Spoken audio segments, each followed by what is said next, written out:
to Tamil Gospel Tabernacle channel. கர்த்தருடைய பரிசுத்த நாமத்துக்கு மகிமை உண்டாவதாக. Glory be to the holy name of the Lord. ஏசாயா தீர்க்கதரிசன புத்தகம் 9ஆம் அதிகாரம் 1ஆம் வசனத்தை நாம் வாசிக்க கேட்கலாம். Prophetical book of Isaiah chapter 9 verse 1. ஆகிலும் அவர் செபுலோன் நாட்டையும் நப்தலி நாட்டையும் இடுக்கமாய் ஈனப்படுத்தின முந்தின காலத்திலிருந்து இருந்தது போல அது இருண்டிப்பதில்லை. ஏனென்றால் அவர் கடற்கரை அருகிலும் யோர்தான் நதியோரத்திலும் உள்ள புறஜாதியருடைய கலிலேயாவாகிய அத்தேசத்தை பிற்காலத்திலே மகிமைப்படுத்துவார். கர்த்தருடைய பரிசுத்த நாமத்துக்கு மகிமை உண்டாவதாக. Glory be to the holy name of the Lord. செபுலோன் நாட்டையும் நப்தலி நாட்டையும் இடுக்குமாய் ஈனப்படுத்தின முந்தின காலத்தில் இருந்தது போல அது இனி இருண்டிருப்பதில்லை என்று கர்த்தர் சொல்லுகிறார். The Lord says, nevertheless the dimness shall not be such as her vexation, when at the first he lighted afflicted the land of Zebulun and the land of Naphtali. அத்தேசத்தை அவர் பிற்காலத்திலே மகிமைப்படுத்துவார் என்று சொல்லப்பட்டிருக்கிறார். And afterward he will glorify that nation. கர்த்தருடைய பரிசுத்த நாமத்துக்கு மகிமை உண்டாவதாக.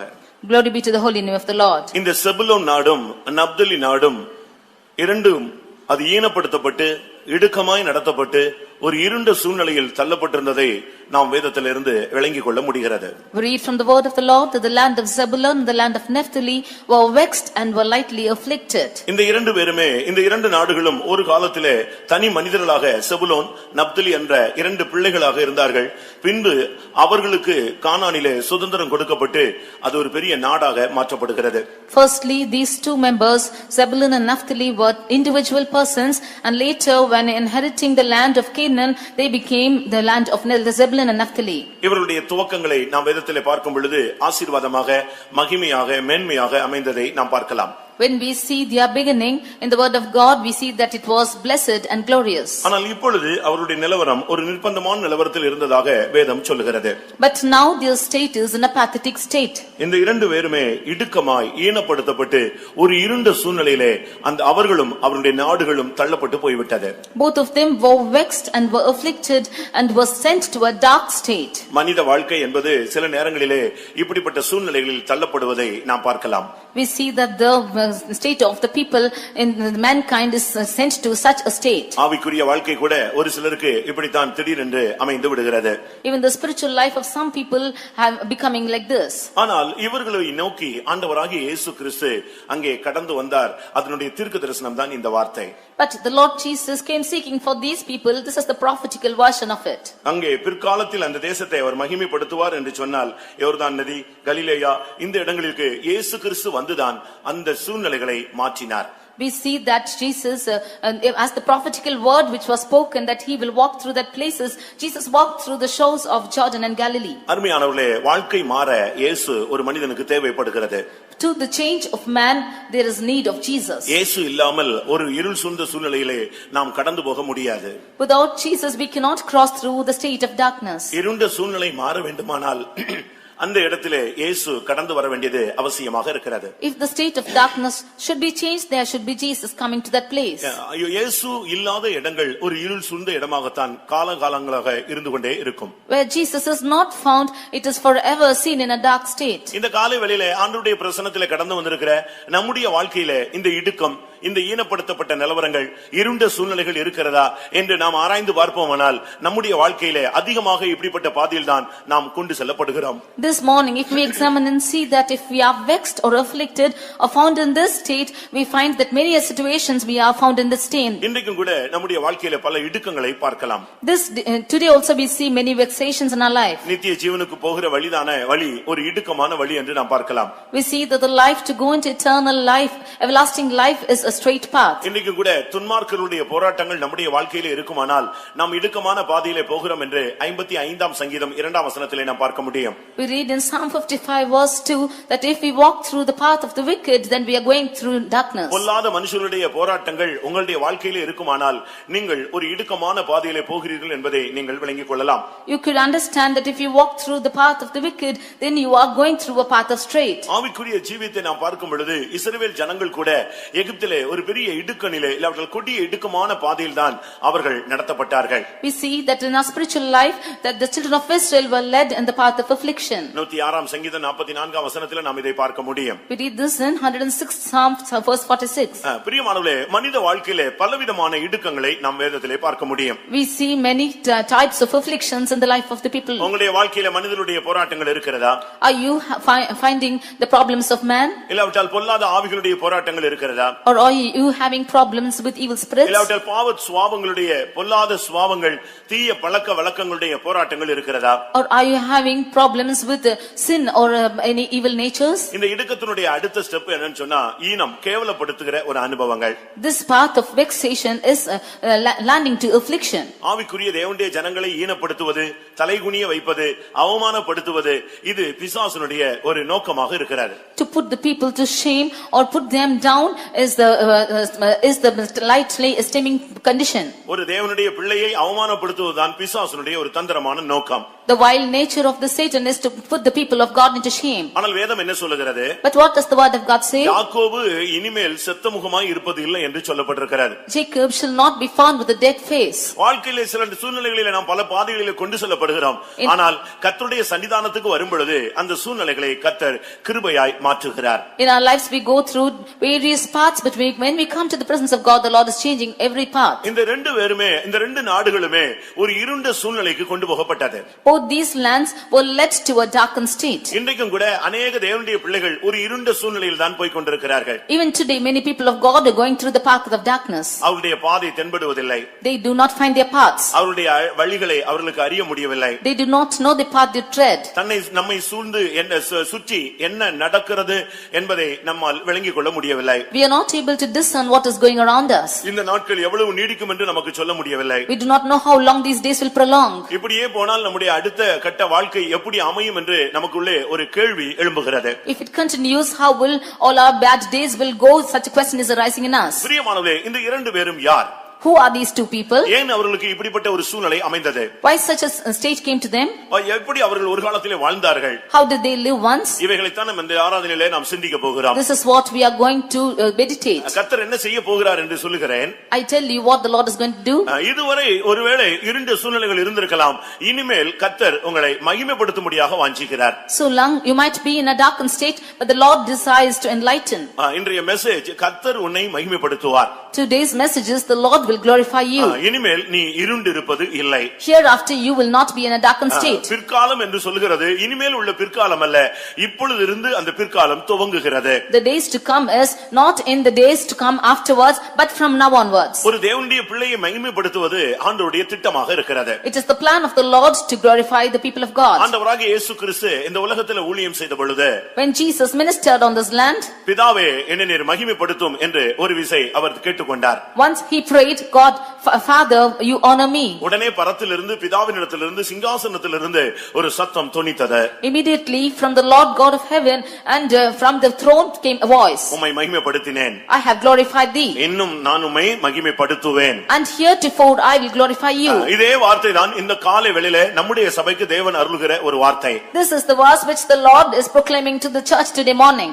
இதுவரை நான் உன்னை மகிமைப்படுத்தினது மாத்திரமல்ல, இனிமேலும் நான் உன்னை மகிமைப்படுத்துவேன். Thus far have I glorified you, and henceforth will I glorify you. வேதம் சொல்லுகிறது யோர்தான் நதி அருகிலும் கலிலேயா கரைக்கரை ஓரத்திலும் பிற்காலத்திலே அந்த தேசத்தை கர்த்தர் மகிமைப்படுத்துவார். The word of God says that in the shores of Jordan and Galilee will the Lord glorify hereafter. முதலாவது இவர்களுடைய தனிப்பட்ட வாழ்க்கையை நாம் சிந்திக்க வேண்டியது அவசியம். Moreover, we have to consider their individual lives. இந்த செபுலோன் யார்? Who is this Zebulun? இந்த நப்தலி யார்? Who is this Naphtali? அவர்கள் துவக்கம் எப்படி இருந்தது? How was their beginning? அவருடைய வளர்ச்சி எப்படி இருந்தது? How was their growth? அவர்கள் எப்படி தடுமாற ஆரம்பித்தார்கள்? How did they begin to stagger? பின்பு எப்படி தேவன் அவர்களை தேடி வந்தார்? And how did the Lord come after them afterwards? இதனுடைய ஆதி அந்தம் நமக்கு தெரிந்தால்தான் நம்முடைய வாழ்க்கையோடு அதை இணைத்து தேவன் நம்மோடு இடைபடக்கூடிய வாய்ப்பை நாம் ஏற்படுத்தி கொடுக்க இயலும். Only when we know their beginning and their end, we can give room to such a kind in our life, and the Lord shall work in us. இந்த இரண்டு பேருமே தனித்தனியாக இருந்தாலும் அவர்கள் இரட்டையர் போல அவர்கள் செயல்பட்டார்கள். Although Zebulun and Naphtali are individual people, they work together. தகப்பன் ஒன்று, தாய் ரெண்டு பேர். The father is one, but there are two mothers. தனித்தனி தாய்மார்கள் வெவ்வேறு தாய்களுக்கு பிறந்தவர்கள். Both of them was born to individual mothers. ஆனால் தகப்பன் ஒரே நபராக காணப்பட்டார். But the father is one person. ஆனால் இரண்டு பேருமே எல்லா இடங்களிலுமே ஒரு ரெண்டு பேருமே இரட்டையர்கள் போலவே அவர்கள் செயல்பட்டார்கள். But both unitedly dealt in every matter. ஒரு நல்ல காரியமானாலும் ரெண்டு பேர் சேர்ந்து தான் நிற்பார்கள். May it be a good thing, they will join together. நான் அதை வேதத்திலே படித்த பொழுது when we read in the word of God, ரெண்டு பேரும் நல்ல காரியத்துல ரெண்டு பேரும் சேர்ந்து இருந்தாங்க. ஆனா பாதிக்கப்படும் பொழுது ரெண்டு பேருமே பாதிக்கப்பட்டு போய் விட்டார்கள். They both joined together in a good thing, but when they were disturbed or when they affected, both of them were affected. இடுக்கமாய் ஈனப்படுத்தப்பட்டு நிர்பந்தமான சூழ்நிலையிலே தள்ளப்படும் பொழுது ரெண்டு பேருமே பாதிக்கப்பட்டார்கள். ஆனால் ரெண்டு பேருமே ஒரு காலத்திலே கர்த்தருக்காக நின்றவர்கள். They were vexed and lightly esteemed and put to shame, but they were once standing for the Lord. கர்த்தருடைய பரிசுத்த நாமத்துக்கு மகிமை உண்டாவதாக. Glory be to the holy name of the Lord. செபுலோன் என்றால் என்ன அர்த்தம்? What is the meaning of Zebulun? ஆதியாகமம் 30ஆம் அதிகாரத்தை நாம் பார்க்கும் பொழுது, when we read in Genesis chapter 30, 20ஆம் வசனத்தை கண்ணோக்கும் பொழுது, verse 20, அங்கே அந்த செபுலோனை குறித்து அவனுடைய தாய் பேசுகிறாள். there about Zebulun, her mother is speaking. அவன் லேயாளுக்கு 6வது பிள்ளை. He is the 6th son to Leah. கர்த்தர் அவனை சந்தித்தார். The Lord met him. கர்த்தர் அவனோடு இடைப்பட்டார். The Lord spoke to him. யாக்கோபுக்கு அவன் 10வது மகன். He was the 10th son to Jacob. அவன் பிறந்த பொழுது அந்த தாய் சொன்னாள், கர்த்தர் எனக்கு ஒரு நல்ல ஈவை தந்தார். When the Lord gave him, she said that the Lord had given me a good dowry.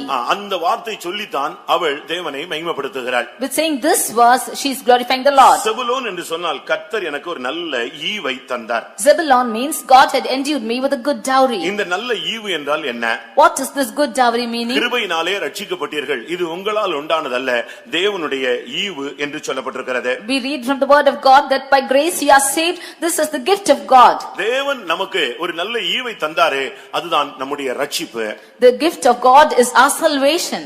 இந்த ரட்சிப்பு என்பது எல்லாருக்கும் கிடைக்காது பிரியமானவர்களே. This salvation is not given to everybody. நாம எப்படியோ உள்ள வந்து விட்டோம். We have come in somehow. நம்மால் அதை புரிந்து கொள்ளவே முடியவில்லை. We are not able to understand it. ஆனா இன்னைக்கு நீங்க போய் ஒரு ஆத்துமாவை சந்திக்க முடியுங்க சொல்லி பாருங்க, அவங்க ஏற்றுக்கொள்கிறார்களா, ஏற்றுக்கொள்ள எவ்வளவு யோசிக்கிறார்கள், அப்படியே ஏற்றுக்கொண்டாலும் அதுக்கு கீழ்ப்படிய முடிகிறதா, இப்படி எல்லாம் பார்க்கும் பொழுது இவைகளெல்லாம் கடந்து கர்த்தர் இந்த மேன்மையான அனுபவத்திலே நம்மை வைத்திருக்கிறார்.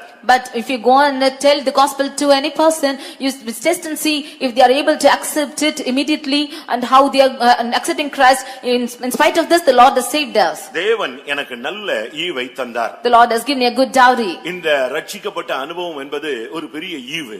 The experience of salvation is a great good dowry. இது ஆண்டவர் கொடுத்த ஒரு பெரிய தயவு. This is a gift or compassion towards us. நம்முடைய குடும்பத்தின் மத்தியிலே, in our midst of families, நம்முடைய ஊராரின் மத்தியிலே, in the midst of the town people, நம்முடைய வீட்டின் மத்தியிலே, in the midst of a household, இப்படி சகோதரர் மத்தியிலே, in the midst of our brethren, நம்முடைய நண்பர்கள் மத்தியிலே, in the midst of our friends, நம்மை மாத்திரம் அழகாக கர்த்தர் வேறு பிரித்து கொண்டு வந்தார். the Lord has separated us beautifully. நான் சிறுவனாக இருந்தபோது, when I was small lad, இந்த சபையில் உள்ள ஒரு விசுவாசி பையனும் நானும் சேர்ந்து படித்தோம். I and a believer boy of this church, both of us studied together. சூழ்நிலை மாறின பொழுது நானும் அவனும் இந்த சபைக்குள்ளேயே வந்தோம். When situations changed, both of us came to this church. சரி, அவன் இருக்கறாங்கற ஒரு வாஞ்சையில நானும் அவனும் இணைந்து செயல்பட்டோம். I had a hope that he is there with me and both of us dealt together. ஆனா ஒரு நாள் திடீர்னு பார்த்தா அவனை காணவில்லை. But once seeing he is not found. அவன் பிறந்தது சிபிஎம்ல, he is born in CPM, வளர்ந்தது சிபிஎம்ல, and he is grown also in CPM. ஆனா திடீர்னு நாங்க ரெண்டு பேரும் ஃபெய்த்தம்ல லீவ்ல இருந்தோம். திடீர்னு பார்த்தா அவனை காணவில்லை. But all of a sudden in our holidays when we were in Faithum, he is not found. என்னிடத்துல கேட்டார், பிரதர் நீ அவனை எங்கன்னு கேட்டார். The brother asked me, where's he? நானும் அவனும் ஒரு ஸ்கூல்ல ஒரு 2 வருஷம் சேர்ந்து படிச்சிருப்போம். Both of us studied together in a school 2 years. ஆனா அப்படிலாம் அவனை கேட்ட உடனே எனக்கு அவன் எங்க இருக்கானே தெரியாது. Because he asked me, I did not know where he was. அவனை அவர் தேடினார். They searched for him. வீட்ல இல்ல. He was not found at home. கடைசில அவனை தேடி அவர் தியேட்டர் வாசல்ல போய் பிடிச்சிட்டார். Finally they found him in the doorstep of theater. ஒரு தியேட்டர் வாசல்ல போய் பிடிச்சிட்டார். He was found at the door of theater. அது அவருக்கு ரொம்ப விசனமாக இருந்தது. That was grievous to him. என்ன பண்றதுன்னு அவருக்கு தெரியல. He did not know what to do. அவனுக்கு அவர் வெக்கமா போய் வீட்டுக்கு ஓடி போய்ட்டான். He too felt ashamed and he ran home. அவர் வந்து வீட்ல ஃபெய்த்தம்ல உட்கார்ந்து ஜெபித்தாராம். He came to the Faithum and prayed. அவன் அல்ல இவன் தான் என்று கர்த்தர் சொன்னார். He is not, that is not the person and this is he. அன்றோடு அவர் என்னை பிடித்துக் கொண்டார். From that day onwards he caught hold of me. ஆண்டவரும் என்னை பிடித்தார். And the Lord also caught hold of me. அந்த ஈவு எனக்கு கிடைத்தது. I got that gift. அதுக்கு பின்பு அவன் ஊழியத்தினுடைய அந்த சிந்தையே அற்று போய் அப்படி கொஞ்ச நாள் இருந்தா இப்பொழுது விசுவாசியாக இருக்கிறார். He lost the thought of the ministry and he was like that for some days. Now he is the believer. ரட்சிப்பு என்பது ஒரு பெரிய ஈவு பிரியமானது. Salvation is a great gift. அதை நீங்க சரியான விதத்துல விளங்கிக் கொள்ள வேண்டும். That you should understand in the right way. இந்த ரட்சிப்பின் மேன்மை நமக்கு தெரியாதனால தான் ஏதோ ஒரு ஃபார்மாலிட்டிக்கு ஒரு நாமினல் கிறிஸ்டியன் போல நம்ம வந்துட்டு போறோம். Because we do not know the greatness of this salvation, we come as a nominal Christian and go. ஒரு மனுஷன் சொல்லுகிறான், ரட்சிப்பின் பாத்திரத்தை எடுத்துக்கொண்டு நான் சுவிசேஷத்தை அறிவிப்பேன், நன்றினால கர்த்தரை மகிமைப்படுத்துவேன் என்று சொல்லுகிறான். A man of God says that I will take the cup of salvation and declare the name of the Lord, and with thanksgiving I will give praises. இந்த ரட்சிப்புக்கு நாம் எந்த விதத்திலும் தகுதி உள்ளவர்கள் அல்ல. We are not worthy of this great salvation in any cause. அதுவும் இந்த சர்ச்சில் வந்து இருக்கிறது என்பது ஒரு பெரிய மகிமையான ஒரு அனுபவம். That too, to stand in this church is a glorious experience. இங்கே சொல்லி இருக்கிறது, தேவன் எனக்கு ஒரு நல்ல ஈவை தந்தார். Here it is said, the Lord has given me a good gift. அடுத்து அவள் சொன்ன வார்த்தை என்ன தெரியுமா? Nextly what she said, இப்பொழுது அவர் என்னுடனே வாசம் பண்ணுவார். now will my husband dwell with me. ரட்சிக்கப்பட்டது மாத்திரமல்ல பிரியமானவர்களே, Not only being saved, தேவன் நம்மோடு வாசம் பண்ணக்கூடிய ஒரு அடுத்த கட்ட வாழ்க்கை இருக்கிறது. that is the next step wherein God will dwell with us. செபுலோனுக்கு அந்த தாய் சொல்லுகிறாள், தேவன் எனக்கு நல்ல ஈவை தந்தார், இனிமேல் அவர் என்னோடு கூட வாசம் பண்ணுவார். For Zebulun, the mother says, God had given me a good dowry, now will my husband dwell with me. ஏதோ ரட்சிப்பு என்பது விசுவாசத்தினால வருகிறது என்று நாம் எடுத்து விடக் கூடாது. We should not think that salvation is coming by faith. இரண்டாவது, நம்முடைய வாழ்க்கைக்குள்ளே ஆண்டவர் நம்மோடு வாசம் பண்ணக்கூடிய ஒரு வாழ்க்கை அவசியம். Secondly, in our lives we need God to dwell in us. தேவன் நம்மோடு வாசம் பண்ணுகிற அனுபவம் தான் பரிசுத்த ஆவியின் மூலமாக நமக்கு அருளப்படுகிற அடுத்த ஒரு ஈவாக இருக்கிறது. The experience of God dwelling in us is the gift of the Holy Spirit. விலையேற பெற்ற அந்த பொக்கிஷத்தை நம்முடைய மண் பாண்டங்களில் நாம் பெற்றுக்கொள்கிறோம். He has given this precious treasure in this earthly vessels. இன்றைக்கு எத்தனை பேருக்குள்ளே கர்த்தர் வாசம் பண்ணுகிறார்? In how many of us is the Lord dwelling today? ரட்சிக்கப்பட்டது அது ஒரு ஃபர்ஸ்ட் ஸ்டெப். அது Salvation is the first step. ஆனால் தேவன் வாசம் பண்ணுகிறது தான் ரொம்ப முக்கியமான ஒரு அனுபவம். But God dwelling in us is an important state. ஒரு மனுஷனுக்குள்ள தேவன் எப்படி வாசம் பண்ணுகிறார்? How does the Lord dwell in man? ஆவியானவர் நமக்குள்ளே வரும்பொழுதுதான் தேவனுடைய வாசஸ்தலமாய் நாம் மாற்றப்படுகிறோம். When the Spirit of God comes into us, we become the temple of God. அதே மேலும் நமக்கு அருளப்பட்ட பரிசுத்த ஆவியினாலே தேவனுடைய அன்பு நம்முடைய உள்ளங்களிலே ஊற்றப்பட்டிருக்கிறது என்று வேதம் சொல்கிறது. For the love of God is shed abroad in us by the Holy Spirit in giving to நீங்கள் us. ஒருவேளை ரட்சிக்கப்பட்ட என்ற அந்த நிலவரத்திலே நீங்கள் நின்று விட வேண்டாம். தேவன் வாசம் பண்ணுகிற ஒரு வாழ்க்கையை நீங்கள் பயிற்சி செய்யுங்கள். Do not stand with the experience of salvation, but you learn to experience the life which the Lord desires. தேவன் வாசம் பண்ணும்போதுதான் அந்த வாழ்க்கை சரியான விதத்திலே அமையும். Only when we live a life pleasing to the Lord, that life is a pleasant life. அந்த ஒரு நாள் ஆண்டவராகிய இயேசு அந்த தேவ ஆலயத்துக்குள்ளே பிரவேசித்தார். One day Jesus entered into the temple of God.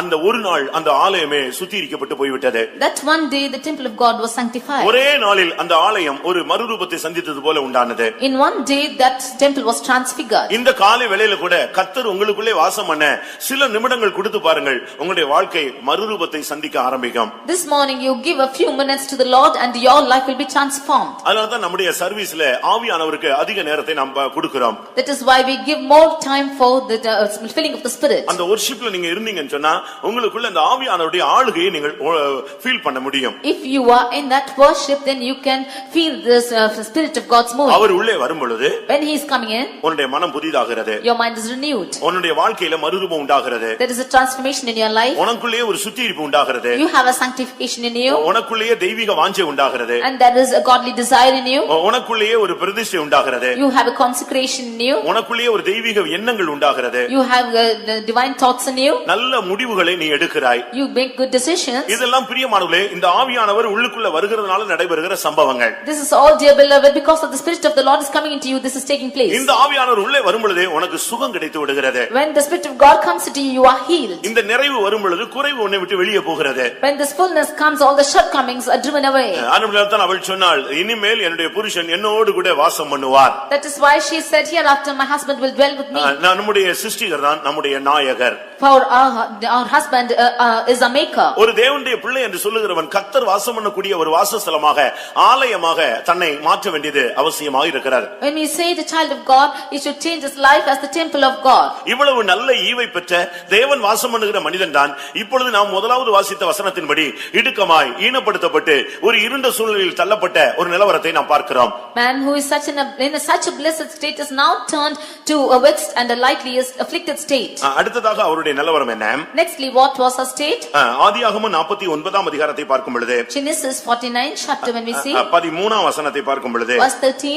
அங்கே என்ன சொல்லப்பட்டிருக்கிறது? What is said here? செபுலோனை குறித்து தகப்பன் என்ன பேசுகிறான்? What does the father say about Zebulun? செபுலோன் கடற்கரை அருகே குடியிருப்பான், அவன் கப்பல் துறைமுகமாய் இருப்பான், அவன் எல்லை சீதோன் வரைக்கும் இருக்கும். இங்கே தகப்பன் அந்த பிள்ளையை குறித்து சொல்லக்கூடிய வார்த்தை. This is the verse which the father speaks about the son. வாழ்க்கையிலே மூன்று பேருடைய ஆசீர்வாதம் உங்களுக்கு தேவை. In the life you need three people's blessings. ஒன்று தாயினுடைய ஆசீர்வாதம். One is the blessing of the mother. இரண்டாவது தகப்பனுடைய ஆசீர்வாதம். Secondly, blessing of the father. மூன்றாவது ஊழியக்காரருடைய ஆசீர்வாதம். Thirdly, blessing of the workers. இந்த மூன்று பேருடைய ஆசீர்வாதம் இல்லாத எந்த மனிதனும் பைபிள்ல சிறந்து விளங்கினதாக நீங்கள் விளங்கிக் கொள்ளவே முடியாது. If not for these three blessings, there is no man who is excelled in the word of God. இங்கே தாய் சொல்லுகிறாள் நல்ல ஈவு என்று சொல்லுகிறாள். Here the mother says it's a good dowry. நீங்கள் உங்களுடைய வீடுகளுக்கு நல்ல ஈவாக இருக்கிறீர்களா? Are you a good gift to your house? நீங்கள் இந்த சபைக்கு நாசரேத் சபைக்கு நீங்கள் ஒரு நல்ல ஈவா இருக்கிறீர்களா? Are you a good gift to this church of Nazareth? நீங்களே நீங்கள் கேள்வி கேட்கலாம். You can question yourselves. நீங்களே அனலைஸ் பண்ண வேண்டிய டைம் இதுதான் பிரியமானவர்களே. This is the time for you to analyze. நீங்களே உங்களை சரிப்படுத்தி சீர்படுத்தி உங்களை நீங்களே பக்குவப்படுத்த வேண்டிய ஒரு நேரம். This is the time for you to establish yourself and rectify yourself. அன்றைக்கு அந்த தாய் சொன்னாள் ஒரு நல்ல ஈவை கர்த்தர் எனக்கு தந்தார். That day the mother said that the Lord had given me a good dowry. உங்களை பார்க்கும் பொழுது நாங்கள் சொல்ல வேண்டும் இந்த சபைக்கு இவங்க ஒரு நல்ல ஈவு என்று சொல்ல வேண்டும். When we look at you, we should say that they are a gift to the church. நீங்க அப்படியானால் இந்த சபையில எப்படி செயல்பட வேண்டும் என்பதை சிந்தித்து பாருங்கள். If so, you think and see as to how you should work in this church. நீங்கள் இந்த சபையில ஒரு நல்ல ஈவாக செயல்படும் பொழுதுதான் கர்த்தர் நமக்குள்ளே வாசம் பண்ணி பெரிய காரியங்களை செய்ய இயலும். Only when you are operating as a good gift, then the Lord can do great things. இரண்டாவதாக நாம் பார்க்கும் பொழுது ஆதியாகமம் 49:13 நாம் இப்பொழுது வாசிக்க கேட்டோம். Secondly, when we read in 49th chapter of Genesis 13th verse, ஒவ்வொரு பிள்ளைகளை குறித்து அந்த தகப்பன் ஒவ்வொரு வார்த்தைகளை சொல்லுகிறார். about each child the son the father is telling something. ஒன்று அவருடைய சுபாவ அடிப்படையில் சொல்லப்பட்ட வார்த்தைகள். One is based on their characters. ஒன்று பழக்க வழக்கங்களின் அடிப்படையில் சொல்லப்பட்ட வார்த்தைகள். One is based on their physical natures. சில வார்த்தைகள் கோபத்தின் வார்த்தைகள். Some words are words of anger. சில வார்த்தைகள் தீர்க்கதரிசன வார்த்தைகள். Some words are prophetical words. இங்க நீங்கள் பார்க்கும் பொழுது Here when you read, ஒவ்வொரு பிள்ளைகளுக்கும் ஒவ்வொரு விதத்துல பேசுகிறான். the father speaks differently for different sons. ஒரு மகனை பார்த்து சொல்லுகிறான் அவன் சர்ப்பம் என்று சொல்லுகிறான். Of one son he says that he's an ass. ஒரு மகனை பார்த்து சொல்லுகிறான் ஓநாய் என்று சொல்லுகிறான். Of one son he says that he's a wolf. ஒரு மகனை பார்த்து சிங்கம் என்று சொல்லுகிறான். One is a lion. ஒரு மகனை பார்த்து கழுதை என்று சொல்லுகிறான். One son is a foal. இப்படி ஒவ்வொருத்தருக்கும் ஒவ்வொரு நேம், அதாவது அவங்களுடைய கேரக்டர் எப்படி இருந்துச்சோ அதை அப்படி சொல்லிட்டே வர்றான்.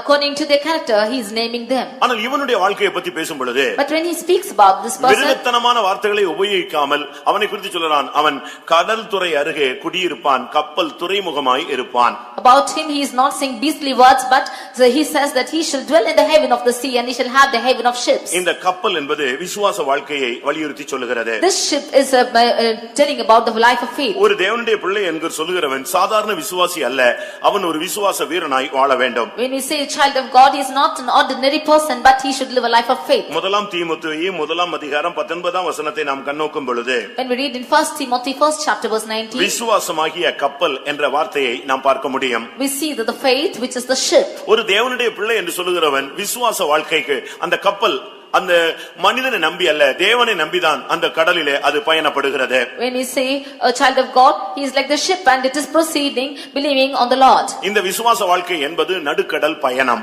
This life of faith is the travel of the ship in the sea. விசுவாச மார்க்கம் என்பது அது தரை பயணம் அல்ல.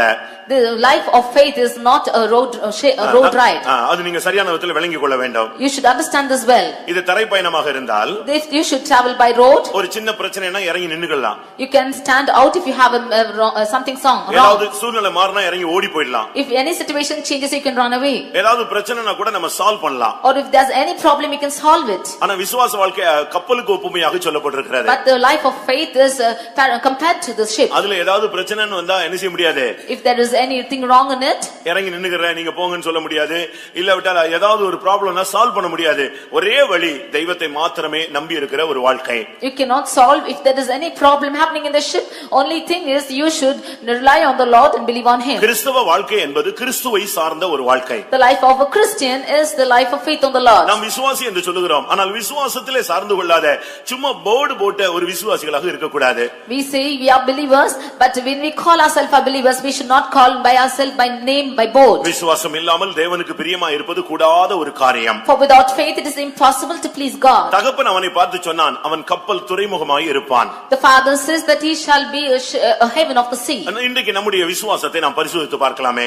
Today let us test our faith. நீங்களே உங்களை சோதித்து பாருங்கள். Let yourselves you test yourself. உங்களுடைய விசுவாசத்தை இன்னொரு ஆள் சோதிக்க வேண்டிய அவசியம் இல்லை. There is no need for others to test your faith. 2 கொரிந்தியர் 13 அதிகாரத்தை பார்க்கும் பொழுது Reading in 2 Corinthians chapter 13 5ஆம் வசனத்திலே verse 5, இன்னொருவன் சோதிக்க வேண்டியதில்லை, நீங்களே சோதித்து பாருங்கள். there is no need for others to test your life, you can test yourself. 2 கொரிந்தியர் 13:5 வாசிக்கலாம். You read 2 Corinthians 13:5. நீங்கள் விசுவாசம் உள்ளவர்களோ என்று உங்களை நீங்களே சோதித்து அறியுங்கள்.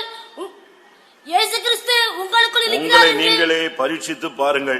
இது நீங்களே உங்களை நீங்களே சோதித்து பார்க்க வேண்டிய ஒரு நேரம். This is the time that you should examine yourself. ஒரு தேவனுடைய பிள்ளை என்று சொல்கிறோம், நம்முடைய விசுவாசத்தை நாமே டெய்லி செக் பண்ணலாம். When we say we are the children of God, we should examine our faith. இந்த கழுகுகளை நீங்கள் பார்ப்பீர்களானால், When you see the eagles, அதுக்கு ஒரு டைம் வரும் பொழுது அந்த இறகுகள் சிறகுகள் எல்லாம் உதிர ஆரம்பிக்கிறது. when a particular time comes, it's all its feathers are wither away. அப்படி ஒரு சூழ்நிலை வருகிறது என்று தெரிந்த உடனே அது ஒரு உயரமான உன்னதமான பாதுகாப்பான ஒரு இடத்தை நாடி சென்று விடுகிறது. When it knows that it has come to such a situation, it is seeking for a high and lofty place for shelter. ஏனென்றால் சத்துருக்கள் கையில் சிக்கி விடக்கூடாது. Because it should not be caught in the hands of இந்த இறகு enemies. சிறகுகள் எல்லாம் உதிர்ந்தால் இப்பொழுது சத்துரு வருவானானால் அதால் பறந்து போக தப்பிக்கொள்ள முடியாது. When all these feathers are withered, then it cannot fly away when its enemies come. அப்படினால அது எந்த ஒரு சத்துருவும் தென்படாத ஒரு இடத்துல போய் தன்னை வைத்துக் கொள்கிறது. Therefore it is going to a high and lofty place where no enemies can see. அதற்கு பின்பு அந்த இறகுகள் எல்லாம் கொத்தி அது எல்லாத்தையும் பிச்சு எடுத்து விடுகிறது. Then it pricks all its feathers and it takes away everything. கழுகை போல ஒரு முழு மொட்டையா என்று வேதம் சொல்கிறது, முழுவதும் தன்னை அது மலித்து விட்ட ஒரு நிலவரத்துக்கு கொண்டு வருகிறது. Finally it is becoming fully bald and it is fully totally bald. என்ன சம்பவிக்கிறது? What is happening? மறுபடி இந்த சிறகுகள் இறகுகள் எல்லாம் முளைக்கிறது. Again the feathers are beginning to grow. எல்லாம் முளைத்த உடனே After it's growing, அந்த பழைய ஸ்டேஜ் வந்துதா இல்லையான்னு அது செக் பண்ணுகிறது. it's checking whether it's come to the final stage. அந்த பழைய பெலன் வந்து விட்டதா? Whether the earlier strength is இல்ல come. அந்த புது பெலன் நமக்கு வந்து விட்டதா? Or the new strength has come to it. அது குறித்து நான் ஒரு புக்ல படித்தேன். I read about that in a book. அது மரத்துல போய் மோதி பாக்குமா? It will go and dash itself against the tree. அதுக்கு பழைய பெலன் இருக்கும் பொழுது மோதும் பொழுது அந்த எந்த கிளை ஒடிஞ்சதோ அதே போல ஒரு கிளையில போய் மோதுகிறது. When it has having its earlier strength, it will go and dash against the branch and it will break. So likewise it's going and dashing against the tree. அதுல டாஷ் பண்ணும்போது அது ஒடிஞ்சு விழுந்துருச்சுனா இது பழைய நிலவரத்துக்கு பறந்து தன்னுடைய கூட்டை மாற்றிக் கொள்கிறது. On dashing, if the branch breaks, then it is going back to its own nest. Suppose அது ஒடிஞ்சு விழலன்னா, if it's not breaking, இது திரும்ப போகிறதே கிடையாது. it's not going back again. மறுபடியும் பழைய இடத்துல உட்கார்ந்து தன்னை இன்னும் பலப்படுத்த முடியாக காத்திருக்கிறது. Again it is coming back to the same state, sitting there and strengthening itself. அதுக்கு வேற யாருமே பரீட்சை வைக்க வேண்டியது இல்ல. Nobody else has to give a test for it. ஆவிக்குரியவர்கள் நாமே விசுவாசம் உள்ளவர்களோ இல்லையோ என்று நம்மை நாமே சோதிக்க வேண்டும். We the spiritual people of God should test ourselves if we have faith or not. யாங்கயாவது பிசாசு துரத்துறாங்கன்னா நீங்க போய் நின்னு ஜெபிச்சு பாருங்க, உங்களுக்குள்ள அந்த gift இருக்கா இல்லையான்னு கண்டுபிடிச்சிடலாம். You go and say, you pray to a person who is caught possessed by devil, then you can examine if you have the gift or not. ஆஸ்பத்திரியில போய் ஊழியம் செய்யுங்க, அங்க வியாதியஸ்தன் எழும்பினானால் உனக்குள்ள சுகமாக்கும் வல்லமை இருக்கிறது என்பதை நீ புரிந்து கொள்ளலாம். You go to the hospital and do the ministry and pray and you can see if you have the gift of healing. இங்கே தகப்பன் சொல்கிறான், அவன் கப்பல் துறைமுகமாய் இருப்பான். Here the father says that he shall be the heaven of ships. அவன் அங்கேயே தான் குடியிருப்பான். He will dwell there. அவன் விசுவாச வாழ்க்கை அவனுக்கு நிரந்தரமான ஒரு வாழ்க்கை. And the life of faith is a permanent life for him. அவன் எங்கேயோ குடியிருந்து எப்பவுமோ கப்பல் துறைமுகத்துக்கு வரக்கூடிய ஆள் அல்ல. He is not a person dwelling somewhere else and then coming to the heaven of ships. அவனுடைய அறிக்கை விசுவாசம். His confession is faith. அவனுடைய வாஞ்சை விசுவாசம். His desire is faith. அவனுடைய செயல்பாடு விசுவாசம். All his actions are faith. அவனுடைய மூச்சும் பேச்சும் எல்லாமே விசுவாசம் விசுவாசம் என்றே அமைந்து விடுகிறது. All his works and talks are only faith. அருமையானவர்களே, நம்முடைய விசுவாசத்தை நாம் சோதித்து பார்க்க வேண்டிய நேரம் இதுதான். Dear beloved, this is the time for us to examine our faith. அவனுடைய தாய் சொன்னான் நல்ல ஈவு என்று சொன்னால், இவன் சொல்லுகிறான், தகப்பன் சொல்லுகிறான், அவன் ஒரு துறைமுகமாக கப்பல் கப்பலாக இருப்பான். The mother says that he is a good gift, but the father says he shall be heaven of ships. ஆவிக்குரிய தேவனுடைய ஜனங்கள் நல்ல ஒரு விசுவாசிகளாக நிற்க வேண்டும். The spiritual people of God, they should be good believers. விசுவாசத்துக்கு இரண்டு ஸ்டெப் இருக்கிறது. For the faith there are two steps. முதல் ஸ்டெப் என்ன தெரியுமா? What is the first step? தேவன் நம்மை தப்புவிக்க வல்லவர். The Lord is able to deliver us. இது ரோட்ல போற விசுவாசி கூட சொல்லக்கூடிய ஒரு வார்த்தை. This is the word which the believer on the road can say. அது ரொம்ப ஈஸியா சொல்லிடலாம். தேவன் என்னை தப்புவிக்க வல்லவர். We can easily say that the Lord is able to deliver us. அடுத்த ஸ்டெப் இருக்கிறது. Next step is, அப்படியே அவர் என்னை தப்புவியாமல் போனாலும் நாங்கள் பின்மாறி போகிறதில்லை, சிலையை பொற்சிலையை வணங்கிக் கொள்வது இல்லை. Even if he is not able to deliver us, we will not bow down towards this golden image. அப்படினா என்ன அர்த்தம்? If so, what's the meaning? எங்களை மரணத்துக்கு நாங்கள் ஒப்பு கொடுக்கிறோம் என்று அர்த்தம். We yield ourselves to death. விசுவாசத்தினுடைய ஃபர்ஸ்ட் ஸ்டெப்ல தான் நம்மில் अनेகர் நின்று கொண்டே இருக்கிறோம். Many of us are standing in the first step of faith. இல்லாவிட்டால் அது விசுவாசத்தின் துவக்கம். Or the beginning of faith. ஆனால் விசுவாசத்தின் பூரணம் என்பது அவர் என்னை குணமாக்கினாலும் விடுவித்தாலும் விடுவியாமல் போனாலும் நாங்கள் கர்த்தருக்காக நிற்போம் என்பதுதான் விசுவாசத்தின் பூரணம். But the perfection of faith is whether he delivers or not, we will stand for the faith. கர்த்தருடைய பரிசுத்த நாமத்துக்கு மகிமை உண்டாவதாக. Glory be to the holy name of the Lord. உபாகமம் 33ஆம் அதிகாரத்தை பார்க்கும் பொழுது, in Deuteronomy chapter 33 when we இங்க read, மூன்றாவது ஊழியக்காரனுடைய ஆசீர்வாதம். thirdly we see the blessing of the worker. உங்களுடைய வாழ்க்கையில இதெல்லாம் இருக்கான்னு கொஞ்சம் செக் பண்ணி பாருங்க பிரியமானவர்களே. Check out in your life and see if all these blessings are found in life. ஊழியக்காரன் அந்த செபுலோனை பார்த்து என்ன சொல்லுகிறான்? What does the worker say about Zebulun? அவனுக்கு பிள்ளை பிறந்தது வளர்ந்தது அத பத்தி எல்லாம் பேச்சல்ல, அவன் ஒரு தேவனுடைய வார்த்தையை அவனுக்காக சொல்லுகிறான். He does not consider whether he is born or alive. He is telling the prophetical word of God. உபாகமம் 33:18-19 பார்க்கும் பொழுது, when we read in Deuteronomy chapter 13 verses 18 and 19, தேவனுடைய மனுஷனாகிய மோசேயினுடைய வார்த்தைகள். These are the words of the man of God Moses. மோசே மரணமடையும் முன்பு ஆசீர்வதித்த ஆசீர்வாதம். These are the blessings before transfiguration of Moses. இங்கே செபுலோனை குறித்து என்ன சொல்லுகிறார்? What does he say about Zebulun? நீ வெளியே புறப்பட்டு போகையில் சந்தோஷமாய் இரு.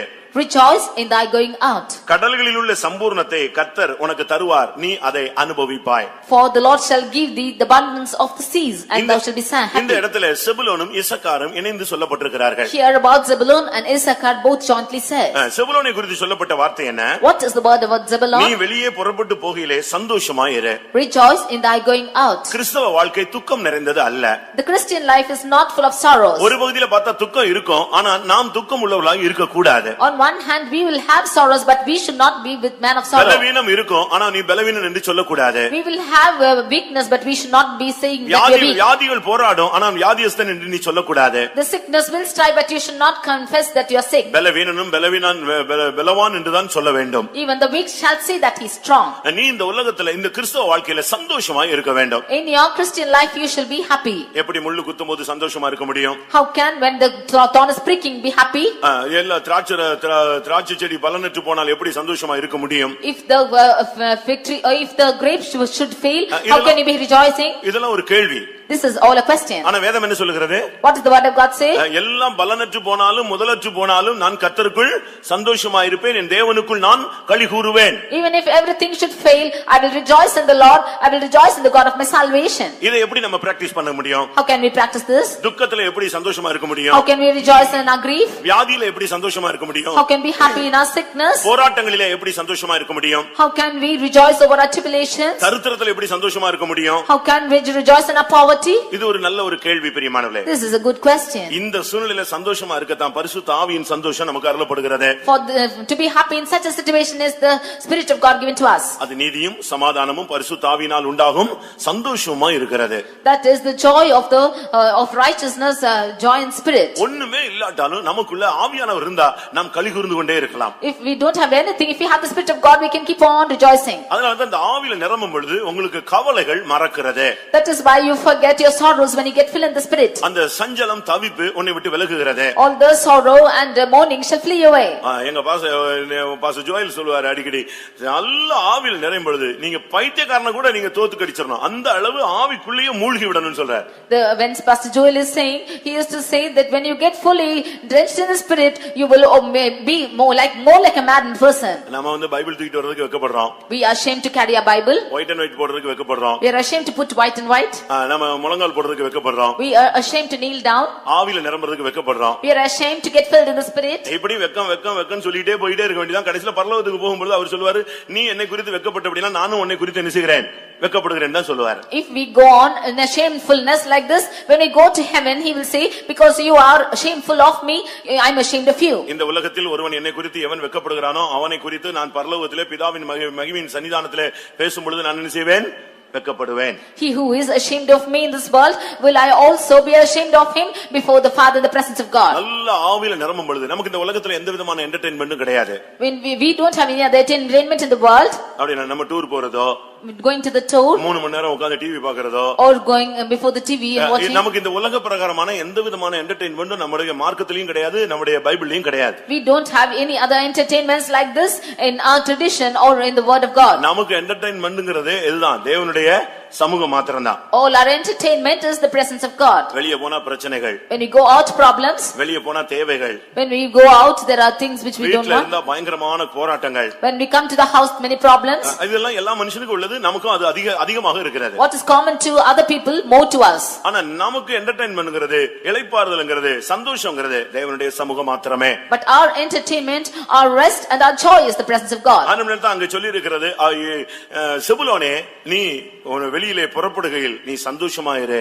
Therefore it said, rejoice Zebulun in thy going out. செத்து போனவனை போல நீ புறப்பட்டு வெளியே வராத. Don't come out as a dead person. உயிர்த்தெழுந்த ஒரு மனிதனை போல வெளியே வா. You come out as a resurrected man. உனக்கு கடல்களில் உள்ள சம்பூர்ணத்தை கர்த்தர் உனக்கு தருவார். The Lord shall give the abundance of the seas. அப்படினா என்ன அர்த்தம்? What does it mean? விசுவாச வாழ்க்கையில ஒரு பெரிய ஆசீர்வாதம் இருக்கு.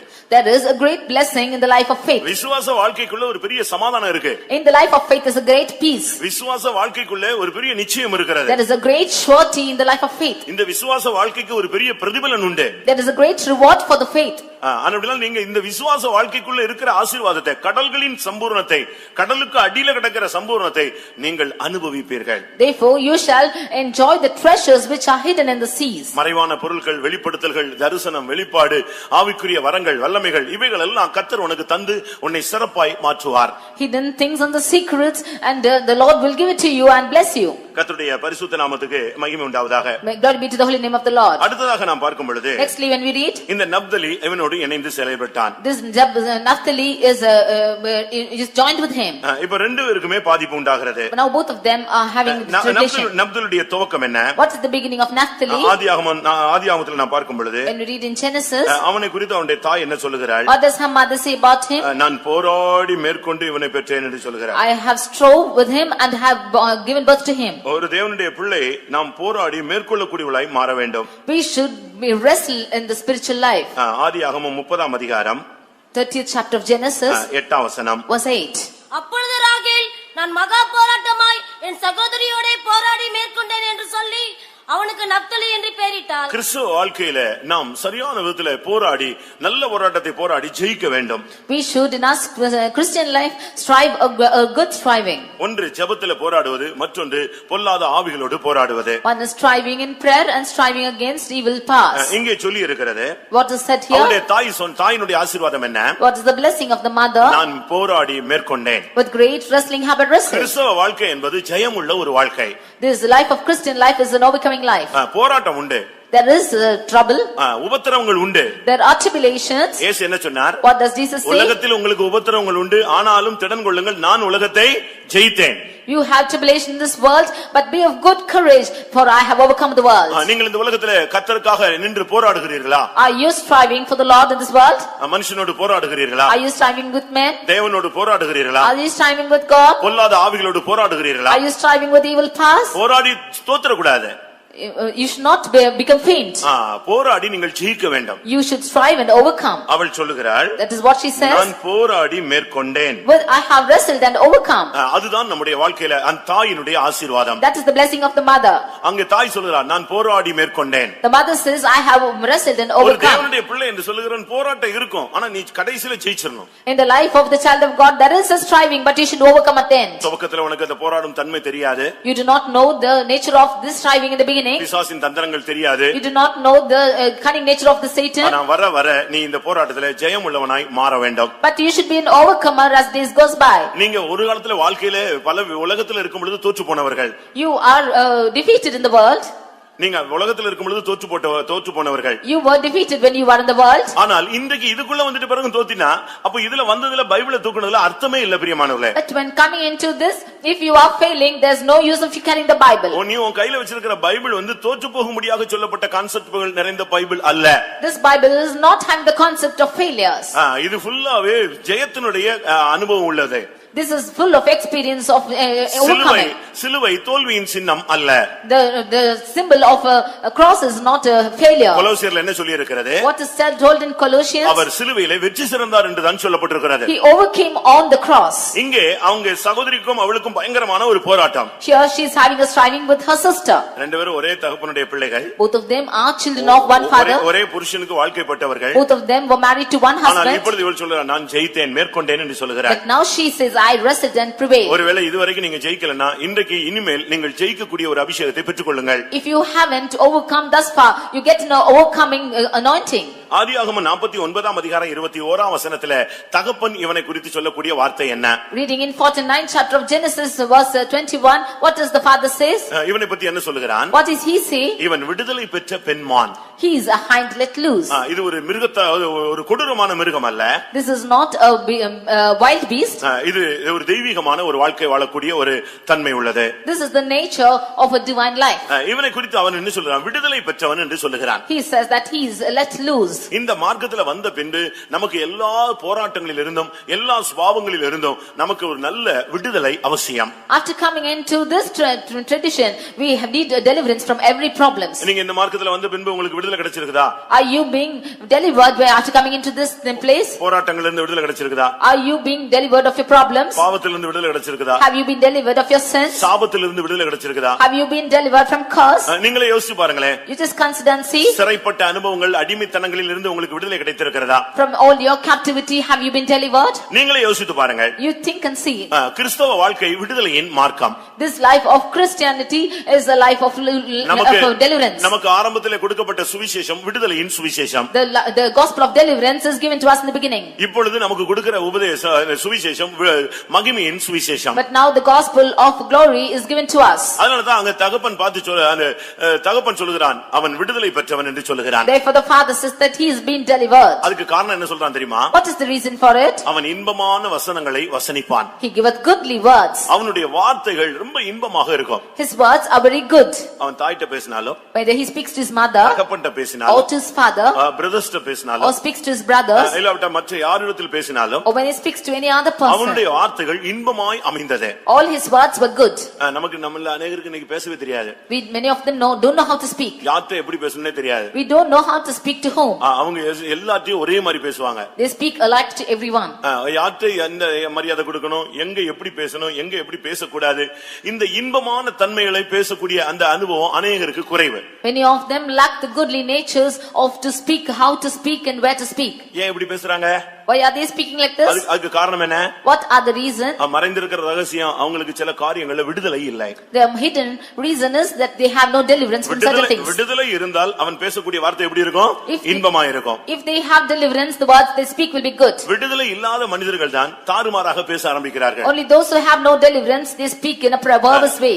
இங்க தகப்பன் மத்தவங்க எல்லாம் தாறுமாறா பேசின ஆளு இவனை பத்தி சொல்றான், இவன் இன்பமான வசனங்களை வசனிப்பான். This father spoke differently about the others, but he says that he giveth goodly words. மத்தவங்க எல்லாம் தகப்பன்ட்ட எப்படி பேசணும்னு தெரியாது. The fathers don't know how to speak to the father. அவங்க ஒவ்வொருத்தரும் ஒவ்வொரு விதங்கள்ல பேசினாங்க. They all spoke in different angle. ஆனா இவன் போய் இன்பமாய் பேசுவான். But he will speak good words. நம்முடைய வார்த்தைகள் இன்பமா இருந்தால் நீ விடுதலை பெற்றுவிட்டாய் என்று அர்த்தம். If our words are goodly words, you are being delivered. உபாகமம் 33ஆம் அதிகாரத்தை நாம் பார்க்கும் பொழுது when we read in Deuteronomy chapter 33 23ஆம் வசனத்திலே verse 23 ஊழியக்காரனுடைய ஆசீர்வாதம் என்ன? we see the blessing of the worker. அவனை குறித்து தேவனுடைய தீர்க்கதரிசன வார்த்தை என்ன? What is the prophetical word from the Lord? Naphtali கர்த்தருடைய தயவினால் அவன் திருப்தி அடைவான்.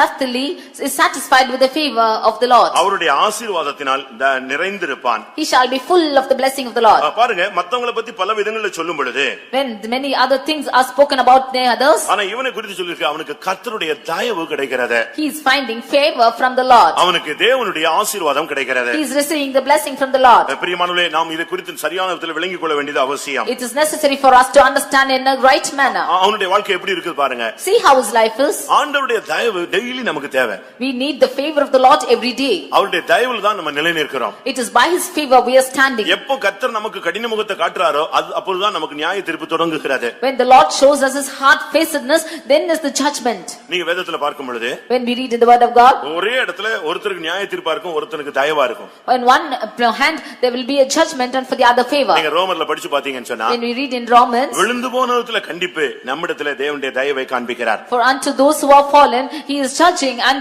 to us he is showing his favor. இஸ்ரவேல் ஜனங்களுக்கு தயவு, பார்வோனுடைய சேனைகளுக்கு கண்டிப்பு. For the children of Israel is favor and judgment to the Pharaoh. எந்த சூழ்நிலையிலும் கண்டிப்பு என்கிற பாதைக்கு நம்ம போகவே கூடாது. கர்த்தருடைய தயவிலேயே நின்று பழக வேண்டும். We should not go into the condemnation of the Lord, but be in the favor of the Lord. அவனுக்கு தேவனுடைய ஆசீர்வாதங்கள் கிடைத்தது. He received the blessings from the Lord. அது வானத்தின் ஆசீர்வாதத்தை காண்பிக்கிறது. That shows the blessings of heaven. இல்லாவிட்டால் உன்னதத்தின் ஆசீர்வாதத்தை காண்பிக்கிறது. Or it shows the blessings of above. எபேசியர் 1:3 வசனத்திலே ஆவிக்குரிய உன்னதங்களில் உள்ள சகலவிதமான ஆவிக்குரிய ஆசீர்வாதங்களால் தேவன் நம்மை நிறைத்திருக்கிறார். And we read in Ephesians 1 chapter verse 3, we see that he is filling us with spiritual blessings in heavenly places. கர்த்தருடைய பரிசுத்த நாமத்துக்கு மகிமை உண்டாவதாக. Glory be to the holy name of the Lord. இது இவனுடைய வாழ்க்கையில் உள்ள ஒவ்வொரு அம்சங்களை காண்பிக்கிறது. This shows the different aspects of his life. பாருங்க, ரெண்டு பேரும் தாயும் அழகாக அவனை புகழ்கிறார்கள். You see that both these parents, mothers are blessing them. ரெண்டு பேருக்கும் தகப்பன் அருமையான வாக்குத்தத்தங்களை சொல்லுகிறான். We see the father is giving them good promises for the ஊழியக்காரனும் ரெண்டு பேரை அழகாக ஆசீர்வதிக்கிறான். and the worker is also blessing both in a good way. இதுதான் கிறிஸ்தவ வாழ்வின் பூரணம். This is the perfection of a Christian life. கடைசியாக இவங்க இணைந்து செயல்பட்ட அனுபவத்தை நாம் பார்க்க போகிறோம். But we see both of them working together now. நியாயாதிபதிகள் In Judges 5 அதிகாரம் chapter 5, 18 வசனத்தை வாசிப்போம். read verse 18.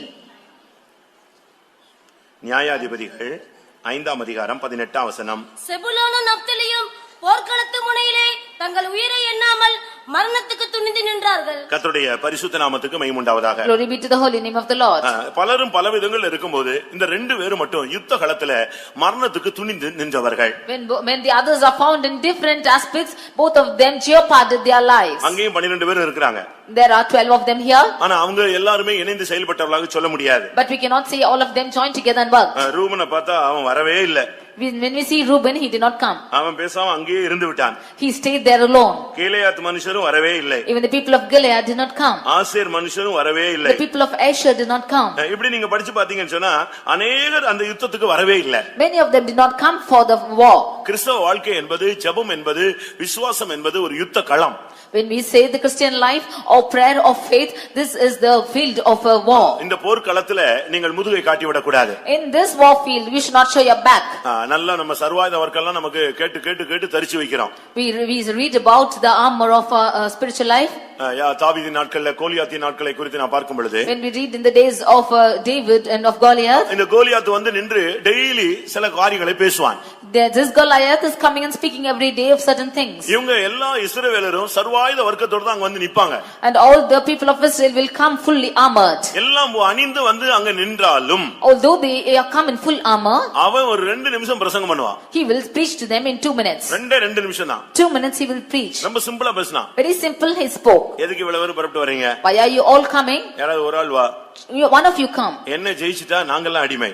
If you should overcome me, we are all your அந்த slaves. ஒரு ஆளை நாங்க ஜெயிச்சிட்டா நீங்கெல்லாம் அடிமை. Or if I should overcome you, you will all my slaves. ரத்தம் சிந்த வேண்டிய அவசியமே இல்ல. You did not need to shed blood. ஒரே ஆளால வெற்றி தோல்வியை நாம் தீர்மானித்துக் கொள்ளலாம். In this alone we can we determine our failure and victory. இந்த வார்த்தை சொன்ன உடனே இந்த சர்வாயுத வர்க்கம் தருத்து அவ்வளவு பேரும் முதுகு காட்டி ஓடியே விடும். When this word is uttered to them, all the people who are armored will flee back. பிரியமானவர்களே, நம்மிலும் கூட அநேகர் இந்த பிரசங்கங்களை கேட்கிறோம், உபதேசங்களை கேட்கிறோம், அபிஷேகத்தில் நிரம்புகிறோம். ஆனால் போர்க்களம் என்று வரும் பொழுதுதான் நம்மில் அநேகர் நம்முடைய உண்மையான ரூபத்தை காண்பிக்க ஆரம்பிக்கிறோம். Many of us are desiring to hear the word of God, and when we come to the presence of God, we receive the word of God. But when it is war field, we show our back. ஒரு நல்ல விசுவாசியை எந்த இடத்துல பார்க்கலாம்? Where can we see a good believer? விவாகத்துல பார்க்கலாம். அவன் நல்ல விசுவாசியா கெட்டுப்போன விசுவாசியா? In a marriage we can see if he is a good or a false believer. அடுத்து சாவுல பார்க்கலாம். அவன் நல்ல விசுவாசியா, விசுவாசி எப்படி இருக்கிறான், எப்படி மரிச்சிருக்கிறான், அவனுடைய மரண மரணம் எப்படி நடக்குதுன்னு பார்க்கலாம். In the death and the funeral you can see how he has lived in faith and died. அந்த மரண நேரத்துல அந்த விசுவாசிகள் குடும்பத்தார் எப்படி இருக்காங்கன்னு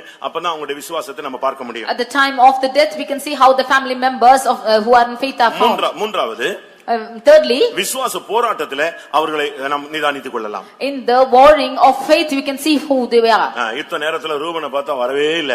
At the time of war we cannot see Reuben. அங்க உட்கார்ந்துட்டு அவன் பாட்டுக்கு பிரிவினையின் ஆவியினால நிரம்பி பேசிக்கொண்டே இருந்தான். He is sitting there and with the full of divisions he is speaking. ஆனா இவைகளுக்கு மத்தியில in the midst of this செபுலோனும் நப்தலியும் உள்ள வந்துட்டாங்க. Zebulun and Naphtali came in. ரெண்டு பேரும் வந்து நின்னு ஒருத்தன் கூட பின்வாங்கவே இல்ல. Both of them came in and they never turned back. இந்த மார்க்கத்துல வந்துட்ட பின்பு புருஷனோ மனைவியோ யாருமே பின்வாங்க கூடாது. After coming into this religion both the husband and wife should not backslide. இல்ல பெற்றோர்களோ பிள்ளைகளோ யாருமே பின்வாங்க கூடாது. The parents and the children should never backslide. யோவாப் ஒரு யுத்தத்துக்கு போனபோது when you see Joab going to the war, அங்க யுத்தம் தொடங்க ஆரம்பித்தது. there the war is begun. தன்னுடைய தம்பியை பார்த்து சொன்னான், looking at his brother he says, நீ இந்த பகுதியில யுத்தம் செய், you war here, நான் இந்த பகுதியில யுத்தம் செய்கிறேன், I will fight the battle there. நீ ஒருவேளை உன் கை நீ தோற்று போற மாதிரி இருந்தா நான் ஸ்பாட்டுக்கு வர்றேன். if you are coming to fail then I will come to the spot. என் கை தாழ்ந்து போனா நீ இங்க வந்துரு. or if my hands are withered you come to me. நாம் கர்த்தருக்காக நம்முடைய சௌரியத்தை காட்டுவோம் சொன்னான். let us show our armor for the Lord. ரெண்டு பேரும் இணைந்து நின்றதனால அன்றைக்கு ரெண்டு பேருமே ஜெயிக்க ஆரம்பித்தார்கள். because both of them jointly stood together they overcome the day. போர்க்களத்து முனையில வரும்பொழுது புருஷனும் மனைவியும் ரெண்டு பேரும் சேர்ந்து நிக்கணும். standing in the war field both husband and wife should be together. நீங்க சாத்ராக் மேஷாக் ஆபேத்நேகோவை பாருங்க. when we read about Shadrach, Meshach and Abednego, மூணு பேரும் அக்கினி சூளைக்கு பக்கத்துல நிக்கறாங்க. all the three came to near the furnace. அக்கினி சூளை 7 மடங்கு அதிகமாக சூடாக்கப்பட்டது. the furnace was heated 7 times. ஆனா மூணு பேரும் ஒரே மனமா நின்னாங்க. but all the three stood with one mind. கொஞ்சம் கூட அந்த தடுமாற்றமே கிடையாது. they did not stagger in their faith. நீங்க ரெண்டு பேரும் உள்ள போங்க நான் வரலன்னு சொல்லல. they did not say both of you go and said I will not come. நீங்க நீ வேணா ஒரு ஆள் போப்பா நான் வேணா கொஞ்ச நாள் இருந்து நாங்க வர்றோம்னு சொல்லல. or one of you, or you go I will come for after some day. போர்க்களம் வாழ்க்கை ஒரு போர்க்களம். இந்த விசுவாச பாதை ஒரு போர்க்களம். இதுல நீ மரணத்துக்கு துணிந்து நின்னாதான் உனக்கு ஜீவ கிரீடம் கிடைக்கும். this life is a battlefield. if you should stand for death then you will have the life of a crown of life. மரணத்துக்கு துணிந்து நின்னாதான் உனக்கு ஜெயம் கிடைக்கும். only when you stand for death then you will get victory. நீங்கள் அதனால தான் கர்த்தர் உங்களை குடும்பமா வச்சிருக்கிறார். that is why the Lord has kept you as a family. நீ ஒண்டியா இருந்து விழுந்தற கூடாதுன்னு சொல்லி தான் உன்னை தூக்கி விடுறதுக்கு ஒரு ஆளை வைத்திருக்கிறார். that you might not fall down being alone the Lord has kept you in a family. இந்த மார்க்கத்துல நீங்கள் வந்த பின்பு நீங்கள் இணைந்து போர்க்களத்து முனையில நிற்கிறீர்களா? after coming to this religion are you standing together united in the battlefield? ஆனா இந்த செபுலோனும் நப்தலியும் ரெண்டு பேரும் ஒரே இடத்துல நின்னு ஜீவனை அப்படியே பானபலியாய் வார்க்கிறவர்கள். but this Zebulun and Naphtali were together they jeopardized their life. இந்த மார்க்கத்தை இந்த சபையை துவக்கினதான பாஸ்டர் பால் அவர்கள் the pastor Paul who began this church, அவர் வேற ஒரு சபையில ஊழியத்தை செய்து கொண்டிருந்தார். he was ministering in another church. Australian missionaries ஒரு கூட்டம் நடத்தினார்கள். and the Australian missionaries they conducted a meeting. அந்த மீட்டிங் இவர் போயிருந்தார். he went for the meeting there. கடைசி நாள்ல அவங்க ஒரு தீர்க்கதரிசனம் சொன்னார்கள். on the last day they prophesied ஒரு விசுவாச ஊழியம் இந்த பூமியிலே ஸ்தாபிக்கப்படும். there will be a religion of faith in this earth. முழு உலகமும் அந்த சபை பரவும். and the whole earth will be this religion will spread. இயேசுவின் வருகையிலே அந்த சபை எடுத்துக்கொள்ளப்படும். and in the coming of the Lord it will be this church will be caught up. ஆனால் அந்த ஊழியம் செய்யக்கூடியவர்கள் விசுவாசத்திலே செயல்பட வேண்டும். but those who are ministering there should work in faith. அப்படிப்பட்டவர்களை நாங்கள் காண வாஞ்சிக்கிறோம் சொன்னாங்க. we decide to see such people they said. அந்த மிஷனரிஸ் நடத்தின கூட்டத்துல பயங்கர கூட்டம். அதுல 3 பேர் எழும்பி போய் அந்த விசுவாச ஊழியத்துக்காக தங்களை அர்ப்பணித்தார்கள். in that missionaries prayer there was a great crowd and 3 of them they offered themselves. ரெண்டு பேருக்கு அவங்க ஸ்டேஜ்லயே கேட்டாங்க தாங்கள் சொன்ன தீர்க்கதரிசனம் நிறைவேறுதா அதுக்குரிய ஆள் இங்க இருக்கறானான்னு பார்க்கிறதுக்காக ரெண்டு பேரையும் கூப்பிட்டு கேட்டாங்க. அவங்களுக்கு அந்த விசுவாசத்தை பத்தி பேச முடியல, ஒப்பு கொடுக்க முடியல. when of the 3 2 of them they asked as to if the prophecy is going to be fulfilled in them they could not save the faith. அந்த மிஷனரிஸ்களுக்கு வந்த தீர்க்கதரிசனத்தின்படி உள்ள ஒரு நபரை பார்க்கணும்னு ஆசை. they decide to see the person about whom the prophecy has been uttered. இப்ப கடைசியாக now finally பால் அவர்கள் போய் நின்றார்கள். Pastor Paul went to their place. விசுவாசத்துல நீங்க ஊழியத்தை துவக்க முடியுமா, இந்த தரிசனம் உங்களுக்கு உண்டா, இதுக்கு இப்படி நீங்க உங்களை அர்ப்பணிக்க முடியுமா அப்படிலாம் கேள்வி கேட்கப்பட்டது. they asked the question to him as to whether he has the faith to start the ministry in faith and can stand in faith. எல்லாத்துக்கும் ஆமா ஆமான்னு சொல்லிட்டார். he said yes for everything. அவங்க பிரேயர் பண்ணிட்டு கூட்டம் முடிச்சு அவங்க மிஷனரிஸ் போயிட்டாங்க. they prayed, finished the meeting and the missionaries went. Meeting முடிஞ்சு ஒரு வீட்டுக்கு போனார். after the meeting he went back home. அங்க அங்க பிள்ளைகள் இருக்கிறார்கள், மனைவி இருக்கு. There he had children and his wife. வர்ற வழியில எப்படி இந்த விசுவாச ஊழியத்தை செய்ய முடியும்? And then on the way he decided to do the life of faith. இப்போ ஒரு மன போராட்டம். He had the trouble in his mind. ரொம்ப எழுப்புதலோட வந்தவர் இப்ப முகம் சுண்டி போய் வீட்டுக்கு போய் சேர்றார். With great revival he came but turned back home with a long face. அங்க போனா அந்த அவங்க அந்த சகோதரி மனைவி கேட்டாங்க, என்ன நல்லதானே போனீங்க, வரும்போது இப்படி டல்லா வர்றீங்களா, என்ன விஷயம்? There his wife inquired as to why he went very happily but now coming with a long face like this. அப்ப இந்த விசுவாச ஊழியத்தை பத்தி அவர் பேசினார். Then he spoke about the life of faith. அவங்க சொன்னாங்க, நீங்க என்ன செஞ்சிட்டு அங்க என்ன சொல்லிட்டு வந்தீங்கன்னு கேட்டாங்க. Then he asked as to what he said there. நான் அர்ப்பணித்து விட்டு வந்தேன்னு சொன்னார். I offered myself for it. ஒப்பு கொடுத்துட்டீங்க இல்லையா? You gave yourself. ஒண்ணுமே இல்லாட்டாலும் தண்ணியை குடிச்சிட்டே நம்ம விசுவாசத்துல நிப்போம்னு சொன்னாங்க. Even if we don't have anything, let's drink water and live by faith. நீ அப்படி சொல்றியான்னு கேட்டாரா? Will you say like that? ஆமா, தண்ணியை குடிச்சிட்டே கடைசி வரைக்கும் நம்ம நின்றலாம் ஆண்டவருக்காக. She said, yes, we can drink water and live for the Lord. தண்ணி கிடைக்கும் இல்லையா நமக்கு? If not water, okay. அத வச்சு நம்ம வாழ்ந்து காட்டிரலாம். Let us live by it and live. உடனே தைரியப்பட்டு அந்த விசுவாச ஊழியத்தை துவக்கினார். Bravely he began this life of faith. இதுதான் அந்த ஆலமரத்தினுடைய ஒரு கிளை தான் இப்ப இங்க இருக்கு. This is the one of the branches of that great tree. நாம விசுவாசத்துல போர்க்களத்து முனையில நிக்கணும். We should stand in the battlefield. இந்த ரெண்டு பேருமே போர்க்களத்து முனையில தங்கள் ஜீவனை எண்ணாமல் உயிரை எண்ணாமல் மரணத்துக்கு துணிந்து நின்றவர்கள். They both of them stood for death and they jeopardized their lives. கர்த்தருடைய பரிசுத்த நாமத்துக்கு மகிமை உண்டாவதாக. Glory be to the holy name of the Lord. ஒரு தேவனுடைய பிள்ளை என்று சொல்லுகிறவன் இந்த மார்க்கத்துல வந்த பின்பு நீ போர்க்களத்து முனையில நிற்க வேண்டும். When we say child of God, after coming to this religion you should stand in the battlefield. இதுல மரணம் முடிவாக இருக்கலாம். If not, death will be sure. இல்லாவிட்டால் ஜெயம் உனக்கு கிடைக்கலாம். Or you will have victory. ரெண்டுமே வெற்றியினுடைய அடையாளங்கள் தான். Both of these are signs of victory. ஒன்று நீ எழுத்தின் பிரகாரமாக ஜெயிக்கலாம், இல்லாவிட்டால் நீ மரணத்திலேயே உன்னுடைய ஓட்டத்தை முடிக்கலாம். One thing literally you can overcome through prayer, or you end your life in death. இன்னைக்கு எத்தனை பேர் நீங்கள் இந்த மார்க்கத்துல வந்த பின்பு மரணத்துக்கு துணிந்து நிற்கிறீர்கள்? Today how many of you after coming to this religion stand for death? இந்த செபுலோனும் நப்தலியும் ரெண்டு பேரும் சேர்ந்து நிப்பாங்க. These both Zebulun and Naphtali stood together. ரெண்டு பேருமே அந்த போர்க்களத்து முனையில நின்னா என்ன வந்தாலும் சரி, அடிபட்டாலும் சரி, அங்கேயே நின்னு கர்த்தருக்காக ஜெயத்தை பெறுகிறவர்கள். Even if they are beaten, they will stand for the Lord and get victory for the Lord. இந்த உலகத்துல நாம் வந்துட்ட பின்பு நமக்கு ஒரு விஷயம் தான் இந்த வாழ்க்கை. After coming to this world, we have once give this life. இந்த வாழ்க்கையிலும் கூட நீ தோற்று போன ஒரு ஓட்டத்தை முடித்து விட கூடாது. You should not finish your race defeated. நீ உன்னுடைய வாழ்க்கையில உன் பிராணனை பிடித்துக்கொண்டு கர்த்தருக்காக நிற்க வேண்டும். Holding your life, you should stand for the Lord. முதலாம் நாளாகமத்திலே பார்க்கும் பொழுது, reading in First Chronicles 11ஆம் அதிகாரத்திலே, chapter 11, தாவீது ஒரு விடாய்த்து போன ஒரு நேரத்திலே, we see when David was very எனக்கு தண்ணி குடிக்கணும்னு ஆசை இருக்கு. he longed to drink water. ஆனா பெத்லகேம்ல இருக்கிற ஒலிமுக வாசல்ல இருக்கிற கிணத்துல உள்ள தண்ணி குடிக்கணும்னு ஆசைப்படுறேன்னு சொன்னான். But he decided to drink of the water of the well of Bethlehem. யாராவது போய் எடுத்துக்கொண்டு வந்தால், if anyone should go and take and come, அவங்களை மேன்மைப்படுத்துகிறேன் என்று சொன்னான். he said, I will honor them. என்ன நடந்துச்சு தெரியுமா? What happened? அந்த பெத்லகேம் அப்பொழுது சத்துருடைய கையில ஸ்ட்ராங்கா இருக்கு. That day Bethlehem was strongly in the hands of the enemies. முழுவதும் போர் வீரர்கள் சூழ்ந்திருந்த ஒரு இடம். That was full of soldiers. ஆனா என்ன நடந்தது? What happened? மூன்று பேர் உள்ள போயிட்டாங்க. Three of them went inside. அவங்க உள்ள புகுந்து போய் அந்த கிணத்துல தண்ணி எடுத்துட்டு வந்துட்டாங்க. Three of them break through the place and they took the water and came. 1 நாளாகமம் 11ஆம் அதிகாரம், First Chronicles chapter 11, 19ஆம் வசனத்துல பார்க்கும் பொழுது, when we read in 19th அவங்க verse, ஜீவனை பிடித்து கொண்டு போனவர்கள், they put their lives in jeopardy. தங்கள் பிராணனை எண்ணாமல் அதை கொண்டு வந்தார்கள். They counted not their lives and they brought it. அவங்க துணிஞ்சு உள்ள போயிட்டாங்க. பிராணனை அவங்க சாவை பத்தி கவலையப்படல. தண்ணி எடுத்துட்டு வரணும், செத்துட்டா கூட பரவாயில்ல, தண்ணியோட வந்துடணும் தான் போனாங்க. They did not count their lives to death, but they wanted to come back with water. ஒரு தேவனுடைய பிள்ளை என்று சொல்லுகிற இந்த மார்க்கத்துல வந்துட்ட பிறகு நீ மரணத்துக்கு பயப்படக்கூடாது. A child of God after coming to this religion should fear not death. யார் விசுவாசத்துல தடுமாறுவது? Who is failing in faith? யார் பின்வாங்கி போவது? Who is backsliding? சாவு பயம் இருக்கிறவங்க மட்டும் தான் பின்வாங்குறாங்க, மறுதலிக்கிறாங்க. Only those have the fear of death, they backslide and they reproach. பேதுரு அந்த அரண்மனையில மறுதலித்ததுக்கு காரணம் என்ன? What is the reason for Peter denying? மரணத்துக்கு பயந்தனால தான் அவன் மறுதலித்தான், சபித்தான், சத்தியம் பண்ணினான், பின்வாங்கி போனான். He feared the death and therefore he denied and promised and backslided. ஆனா அதே பேதுருவை கர்த்தர் திரும்ப மரணத்துக்கு துணிந்து நிற்க வைக்க கர்த்தர் உதவி செய்தார். But that same Peter, the Lord helped him to stand for the faith. கடைசியில் நீ எப்படி மரிக்க வேண்டும் என்று ஆசைப்படுகிறாய் என்று கேட்டார்கள். Finally they asked him as to how he should die. அப்ப அவன் சொன்ன வார்த்தை, What did he hear? என்னுடைய எஜமான் நேராக சிலுவையில் சிலுவையில தொங்கி இருக்கிறார், நான் அப்படி நிற்க எனக்கு தகுதி இல்ல, என்னை தலைகீழ சிலுவையில அறையுங்கள் என்று சொல்லி ஒப்பு கொடுத்தானா. My master has hung on the cross straight and I am not worthy of it, therefore you crucify me upside down. அதனால தான் பேதுரு எக்ஸ் வடிவில உள்ள சிலுவையில தலைகீழாக அடிக்கப்பட்டார். That is why Peter was crucified on an X-shaped cross. ஒரு காலத்துல நீங்க மரணத்துக்கு பயந்திருக்கலாம், இனிமேல் நீ மரணத்துக்கு துணிந்து நின்னாதான் நீ ஜீவ கிரீடத்தை பெற்றுக்கொள்ள முடியும். Once you have been having the fear of death, but if you will jeopardize your life, then you will receive the crown of life. அவர்கள் மரணத்துக்கு அவர்கள் தங்கள் பிராணனை எண்ணாமல் போய் அந்த தண்ணீரை எடுத்துக்கொண்டு வந்தார்கள். They jeopardized not their lives but took water.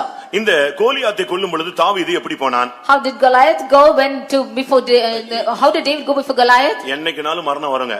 Any day death will come.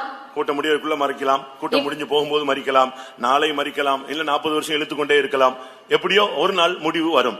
Before this meeting we can die, or after the meeting or after some days we can die, but somehow death will come. ஆனா நீங்க மரணத்துக்கு பயந்ததனால தான் நம்முடைய வாழ்க்கையில अनेகர் பின்வாங்கி போய் கொண்டே இருக்கிறோம். But because of the fear of death many of us backslide. கோதுமை மணி நிலத்தில் விழுந்து சாகட்டுமே. Let the grain fall down on the field and die. நீங்க யோசிச்சு பாருங்க. You just think and see. ஒரு கோதுமை மணி நிலத்தில் விழுந்து செத்தால் விசுவாசத்துக்கு இங்க ஒரு ஆள் செத்தா ஒரு பெரிய திரள் கூட்டம் ஆத்தும ரட்சிப்பு உண்டாகும். If one grain of paddy will fall to the ground and die, there will be a great salvation of souls. நான் ஒரு இடத்துல இருந்த பொழுது, when I was in a place, ஒரு பையன் சுகவீனமா இருந்தான். one boy was sick. ஒரு 6 வயசு, ஒரு 4-5 வயசு இருக்கும். அவன் ஒரே ஒரு பையன் தான். He would be 4 or 5 years. He's the only son. அவனுக்கு வியாதி வந்த உடனே அவனுக்கு வந்து ஃபெய்த்தம்ல போட்டாங்க. They brought him to the faith home when he was sick. கொஞ்ச நாள் ஜெபித்தாங்க. They prayed for some days. நாங்களும் ஜெபித்தோம். And we also prayed. ஆனா அந்த பையன் ஃபைனல் ஸ்டேஜுக்கு போய்ட்டான். But that boy went to final stage. அந்த தாய்க்கு அதை சகிக்கவே முடியல. That mother could never endure. அந்த பையனுடைய தாத்தா பாட்டி நல்ல விசுவாசிகள். The grandparents were good believers. பையனுக்கு பிள்ளையை ஒப்பு கொடுக்கிறதுக்கு 2 மனது. The boy had a dual mind to give their son. பிரசங்கம் கேட்கும் பொழுது ஃபெய்த்தம் வந்துட்ட பிறகு விசுவாசத்தை பத்தி பேசுவான். வீட்டுக்கு போன உடனே இந்த மனைவி சொல்லுவா, ஒரே பிள்ளை, உங்க அம்மா பேச்சை கேட்டு ஃபெய்த்தம்ல போட்டுருக்கீங்க, ஏதாவது ஆகட்டும் பாரு, இன்னைக்கு உன் பிள்ளை செத்துருவான்னு சொல்லுவா. When he comes to the church, when he hears the message, he will be full of faith, but when he goes back home, his wife would say that is the only son, if anything happens to my son, you are gone. கடைசில அந்த பையன் last ஸ்டேஜுக்கு போய்ட்டான். Lastly the son went to a last stage. நாங்கலாம் அழுது ஜெபித்தோம். We prayed all in tears. அதுக்கு பிறகு பேச்சு போயிருச்சு. Lastly his talking is over. அவனை உட்கார கூட வைக்க முடியாது. You cannot make him to sit. உடம்பெல்லாம் ஷிவரிங் ஆகும். He is shiver. பயங்கர கஷ்டப்படுவான். He will suffer more. அப்ப எல்லாரும் சொன்னாங்க இவன் இன்னும் ஒரு 2-3 நாள்ல செத்துருவான். Then all the others said in 3 days he will die. ஆனா கர்த்தர் என்ன பண்ணார் தெரியுமா? But you know what the Lord did? அவனை சுகமாக்கிட்டார். The Lord healed him. இப்ப சுகமாக்கிட்டான், ஆனா அவனுக்கு பேச்சு திறமை வரவே இல்ல. Now he is healed but he is not able to talk. அந்த தகப்பனுக்கு பயங்கர வருத்தம். That father was so grieved. அவனுக்குமே சின்ன வயசு தான். He is also young. அப்ப அவன் சொன்னா, என் பிள்ளையை ஊமையா பாக்குறதை விட நான் செத்து போயிட்டா நல்லமா இருக்கும். He said to see my son dumb like this, it will be good if I die. அவன் கர்த்தர் சுகமாக்குனார்னா நல்லா சுகமாக்கணும். If the Lord should heal, let him heal properly. ஊமை பிள்ளையை வச்சிட்டு நான் வாழ முடியாது. I will not live with my dumb child. பயங்கரமா அழுது ஜெபித்தான். He cried and prayed. திடீர்னு பார்த்தா ஒரு நாள் அவன் பேச ஆரம்பித்தான். One day he started to speak. இன்னைக்கு அவன் பண்ற சேட்டை ஜாஸ்தியாக இருக்கிறார். Now he is so mischievous. அப்படிலாம் விசுவாசத்துக்கு ஜீவனை கொடுக்கறாங்க. Now for faith they are giving their life to இல்ல this. விசுவாச வீரர்கள் இல்லை என்று சொல்ல முடியாது. Not to say there are no bodies of faith. இன்றைக்கு நம்முடைய சபையில இதே சபையில செபுலோன் உண்டு, நப்தலி உண்டு. Even today in our church we have Zebulun and Naphtali. தாவீது என்ன செய்தான்? What did David do? 1 Samuel 19:5ல யோனத்தான் அவனை குறித்து சொல்லும் பொழுது தன் பிராணனை கையில வைத்துக் கொண்டு போய் ஜெயித்தான். In 1 Samuel chapter 19 verse 5, when Jonathan says about him, he kept his life in his hand and he அந்த கல்லு overcame. மட்டும் கோலியாத்துடைய நெத்தியில படலனா அன்னைக்கு தாவீதினுடைய கதை முடிந்தது. If that stone did not be put on the forehead of the Philistine, that life is gone. ஆனா அவன் தன் பிராணனை கையில பிடித்துக் கொண்டு போய் நின்றான். But he put his life in his hand and he stood. பிரியமானவர்களே, இந்த நாட்கள்ல நம்முடைய பிராணனை நாம் அருமையாக எண்ணாமல் இந்த மார்க்கத்தில் நின்னாதான் இந்த மார்க்கம் வளர்ச்சி அடையும், நாம் நித்திய ஜீவனுக்கு பங்காளிகளாய் மாற முடியும். These days in our religion, if we do not count our lives dear, only then we can go and inherit eternal life and this religion will grow. நியாயாதிபதிகள் 12ஆம் அதிகாரம் 3ஆம் வசனத்தை பார்க்கும் பொழுது, In Judges chapter 18 verses 3, அங்கே யெப்தா என்ன சொல்லுகிறான்? what does Jephthah say? என் ஜீவனை கையில் பிடித்துக் கொண்டு போய் நான் ஜெயம் எடுத்தேன். I held my life in my hand and I overcame. அவன் சொல்ற, நான் என் ஜீவனை என் கையில் பிடித்துக் கொண்டு போய் நான் ஜெயித்தேன். I held my life in my hand and I overcame. ஜெயித்தவர்கள் எல்லாம் பிராணனை அற்பமாக அருமையாக எண்ணாமல் அற்பமா எண்ணினவர்கள் தான் ஜெயித்திருக்கிறார்கள். Only those who did not count found their lives dear to themselves overcame. நீங்கள் அதை இழந்து போக விரும்பினால் நீங்கள் அதை பெற்றுக்கொள்ளலாம். Only when you lose that life you can gain it. நீங்கள் பெற்றுக்கொள்ள விரும்பினால் இழந்து போவீர்கள். If you want to gain it you will lose it. எப்தா தன்னுடைய பிராணனை கையில் பிடித்துக்கொண்டு போனான். Jephthah held his life in his hand and went. இன்றைக்கும் கூட பிராணனை கையில் பிடித்துக்கொண்டு கர்த்தருக்காக நிக்கிறவர்கள் உண்டு. Even today we have people of God who stand holding their lives. 105ஆம் சங்கீதத்திலே 18ஆம் வசனத்திலே யோசேப்பினுடைய பிராணன் அந்த இரும்பிலே அடைபட்டிருந்தது. Reading in 105th Psalm verse 8, the life of Joseph was in the captive in the land. பிலிப்பியர் 2ஆம் அதிகாரம் 30ஆம் வசனத்தை பார்க்கும் பொழுது, when we read in Philippians 2:30, ஊழியத்தின் நிமித்தம் பிராணனை எண்ணாமல் மரணத்துக்கு நெருங்கி இருந்தான் எப்பாப்பிராத்தீத்து என்ற ஒரு மனிதன். we see that Epaphroditus, he was standing for the faith and he did not desire death. ஊழியத்தின் நிமித்தம் மரணத்துக்கு சமீபமாய் இருந்தான். Because of his ministry he desired death. ஆனா பிராணனை அவன் அருமையாக எண்ணவில்லை. He did not count his life dear to himself. இந்த எப்படினாலும் நீங்க இந்த உலகத்துல என்னதான் நீங்க உங்களை பாதுகாத்து பராமரித்து மெயின்டைன் பண்ணி நீங்க என்னெல்லாமோ செஞ்சு பாருங்க, ஆனா கட்டாயம் ஒரு நாள் நினைஞ்சவனும் இந்த உலக வாழ்க்கையை முடித்தே ஆக வேண்டும். However you preserve yourself in this life and to do anything in this world, one day you will have to end your life. ஆனா தோற்று போய் முடிச்சிராதீங்க. But do not end in failure. முடியும் போது நீங்க சொல்லணும், என் நல்ல போராட்டத்தை போராடினேன். In that end you should say, I have fought a good fight. கண்ணை மூடும்போது இந்த வார்த்தை உங்க வாயில இருந்து வந்துறணும். When you should close your eyes you should have this word. அப்போஸ்தலர் 15ஆம் அதிகாரம் 25ஆம் வசனத்தை பார்க்கும் பொழுது, Acts 15 verse 25 we read, பவுலுடைய அறிக்கை என்ன? what is the confession of Paul? அவரும் அதே வார்த்தை தான் சொல்லுகிறார். He is also saying the same words. அவரை குறித்து மத்தவங்க என்ன சொல்றாங்க? What is the others saying about him? தன் பிராணனை ஒப்பு கொடுக்க துணிந்தவர்கள் என்று அவர்களை குறித்து மற்றவர்கள் சொன்னார்கள். The others said that they had shepherded their lives. கர்த்தராகிய இயேசு கிறிஸ்துவின் நாமத்துக்காக தங்கள் பிராணனை ஒப்பு கொடுக்க துணிந்தவர்கள். For the sake of the name of the Lord they shepherded their lives. அப்போஸ்தலர் 20:24 பார்க்கும் பொழுது, when we read in Acts 20:24, Pavul தன்னை குறித்து என்ன சொல்லுகிறார்? what does Saint Paul say about himself? என் பிராணனை நான் அருமையாக எண்ணேன். I count not my life dear to me. ஒன்றையும் குறித்து நான் கவலைப்படேன். And I am not worried of anything. Pavul ஒரு இடத்துல கல்லெறிஞ்சு அடிச்சு செத்துட்டான்னு சொல்லி நாயை இழுக்கிற மாதிரி இழுத்து வெளியே கொண்டு போய் போட்டாங்க. அவன் அடுத்த நாள் எழும்பி அதே ஊர்ல பிரசங்கம் பண்ணான். In one place they stoned him to death and they put him as a dog, but he was preaching the next day. அவங்க எல்லாம் பிராணனை அப்படியே வார்த்தவர்கள். They poured out their lives like that. இதுதான் செபுலோனுடைய நப்தலிக்குள்ள இருந்ததான வெளியேற பெற்ற குணங்கள். These are the characteristics of Zebulun and Naphtali. ஆனா இப்போ பைபிள் சொல்லுகிறது இடுக்கமாய் ஈனமாய் இருண்டு போன நிலவரத்துக்குள்ளே வந்து விட்டார்கள். But now the word of God says that they are vexed and come to a lightly afflicted and shameful state. நல்ல ஈவு, they have the good gift, தேவன் வாசம் பண்ணுகிற வாழ்க்கை, this is the life that Lord dwells, நல்ல ஒரு விசுவாச வாழ்க்கை, a good life of faith, வெளியே போகும்பொழுது வரும்பொழுது சந்தோஷமான ஒரு வாழ்க்கை, the life of going out and coming is rejoicing life, போராடி மேற்கொண்ட ஒரு வாழ்க்கை, a life of wrestling and overcoming, விடுதலை பெற்ற ஒரு வாழ்க்கை, a life of deliverance, ஆண்டவருடைய தயவு பெற்ற ஒரு வாழ்க்கை, a life finding favor of the Lord. இரண்டு பேரும் மரணத்துக்கு துணிந்து நின்று போராடுகிற ஒரு வாழ்க்கை. And both of them jeopardizing their lives. ஆனா இப்படி வாழ்ந்தவர்கள், the people who led life like this, ஒன்று புரிந்து கொள்ள வேண்டும். once you should understand, எந்த ஒரு பிரதிஷ்டை பண்ணாலும் அதுக்கு ஒரு போராட்டம் உண்டு. when you dedicate yourself there is a trouble, there's a strife for it. எந்த தீர்மானம் எடுத்தாலும் அதுக்கு ஒரு போராட்டம் உண்டு. You have a temptation for any determination. எந்த சப்ஜெக்ட் நீ படிக்க எடுத்துக்கொண்டாலும் அதுக்கு ஒரு பரீட்சை உண்டு. Whatever subject you learn you will have a temptation. எங்கயாவது போயிட்டு நீங்க பரீட்சை இல்லாம நீங்க சர்டிபிகேட் வாங்கி வந்துருவீங்களா? Without any test will you get your certificate? பிரியமானவர்களே, நம்முடைய வாழ்க்கையில கூட சில நேரங்களில் இப்படிப்பட்ட பரீட்சைகள் அனுமதிக்கப்படுகிறது. There are such examinations preferred in our life too. இவ்வளவு தெளிவான ஆவிக்குரிய தன்மை உள்ள இந்த இடம் இடுக்கமாய் ஈனமாய் இருண்டு போய் மாறிவிட்டது. This life of Zebulun and Naphtali who were in a good state, they became vexed and lightly esteemed. அதுக்கு காரணம் என்ன? What is the reason for it? செபுலோனை குறித்து நாம் பார்க்கும் பொழுது, when we read about Zebulun, நியாயாதிபதிகள் 1ஆம் அதிகாரம் 30ஆம் வசனத்தில் பார்க்கும் பொழுது, in Judges 1 verse 30, அங்கே சொல்லி இருக்கிறது, அந்த இடத்தில் இருந்த குடிகளை அவர்கள் துரத்தி விடவில்லை. they said that they did not chase away the inhabitants of that place. இதே ஃபால்ட் தான் செபுலோன் நப்தலிக்கும் உண்டானது. This is the same fault which Naphtali also committed. நியாயாதிபதிகள் 1:33 பார்க்கும் பொழுது, when we read in Judges 1:33, அவர்களும் அந்த குடிகளை துரத்தி விடவில்லை. they did not chase away the inhabitants. இந்த மார்க்கத்துல வந்த பின்பு நமக்குள்ளே காணப்படுகிற சில போராட்டமான காரியங்கள், நம்மோடு இருக்கிற எதிர்க்கிற சக்திகளை நாம் துரத்த வேண்டும். when we come into this religion we have to chase away things which are resisting us. விசுவாசிக்குள்ள நடக்கும் அடையாளங்கள் யாவன அவர்கள் என் நாமத்தில் பிசாசுகளை துரத்துவார்கள். And to those who believe in my name, they will cast away Satan. ஒரு தேவனுடைய பிள்ளை என்று சொல்லுகிறவன் சில காரியங்களை நம்ம விட்டு துரத்தி விட வேண்டியது அவசியம். A child of God should cast away certain things.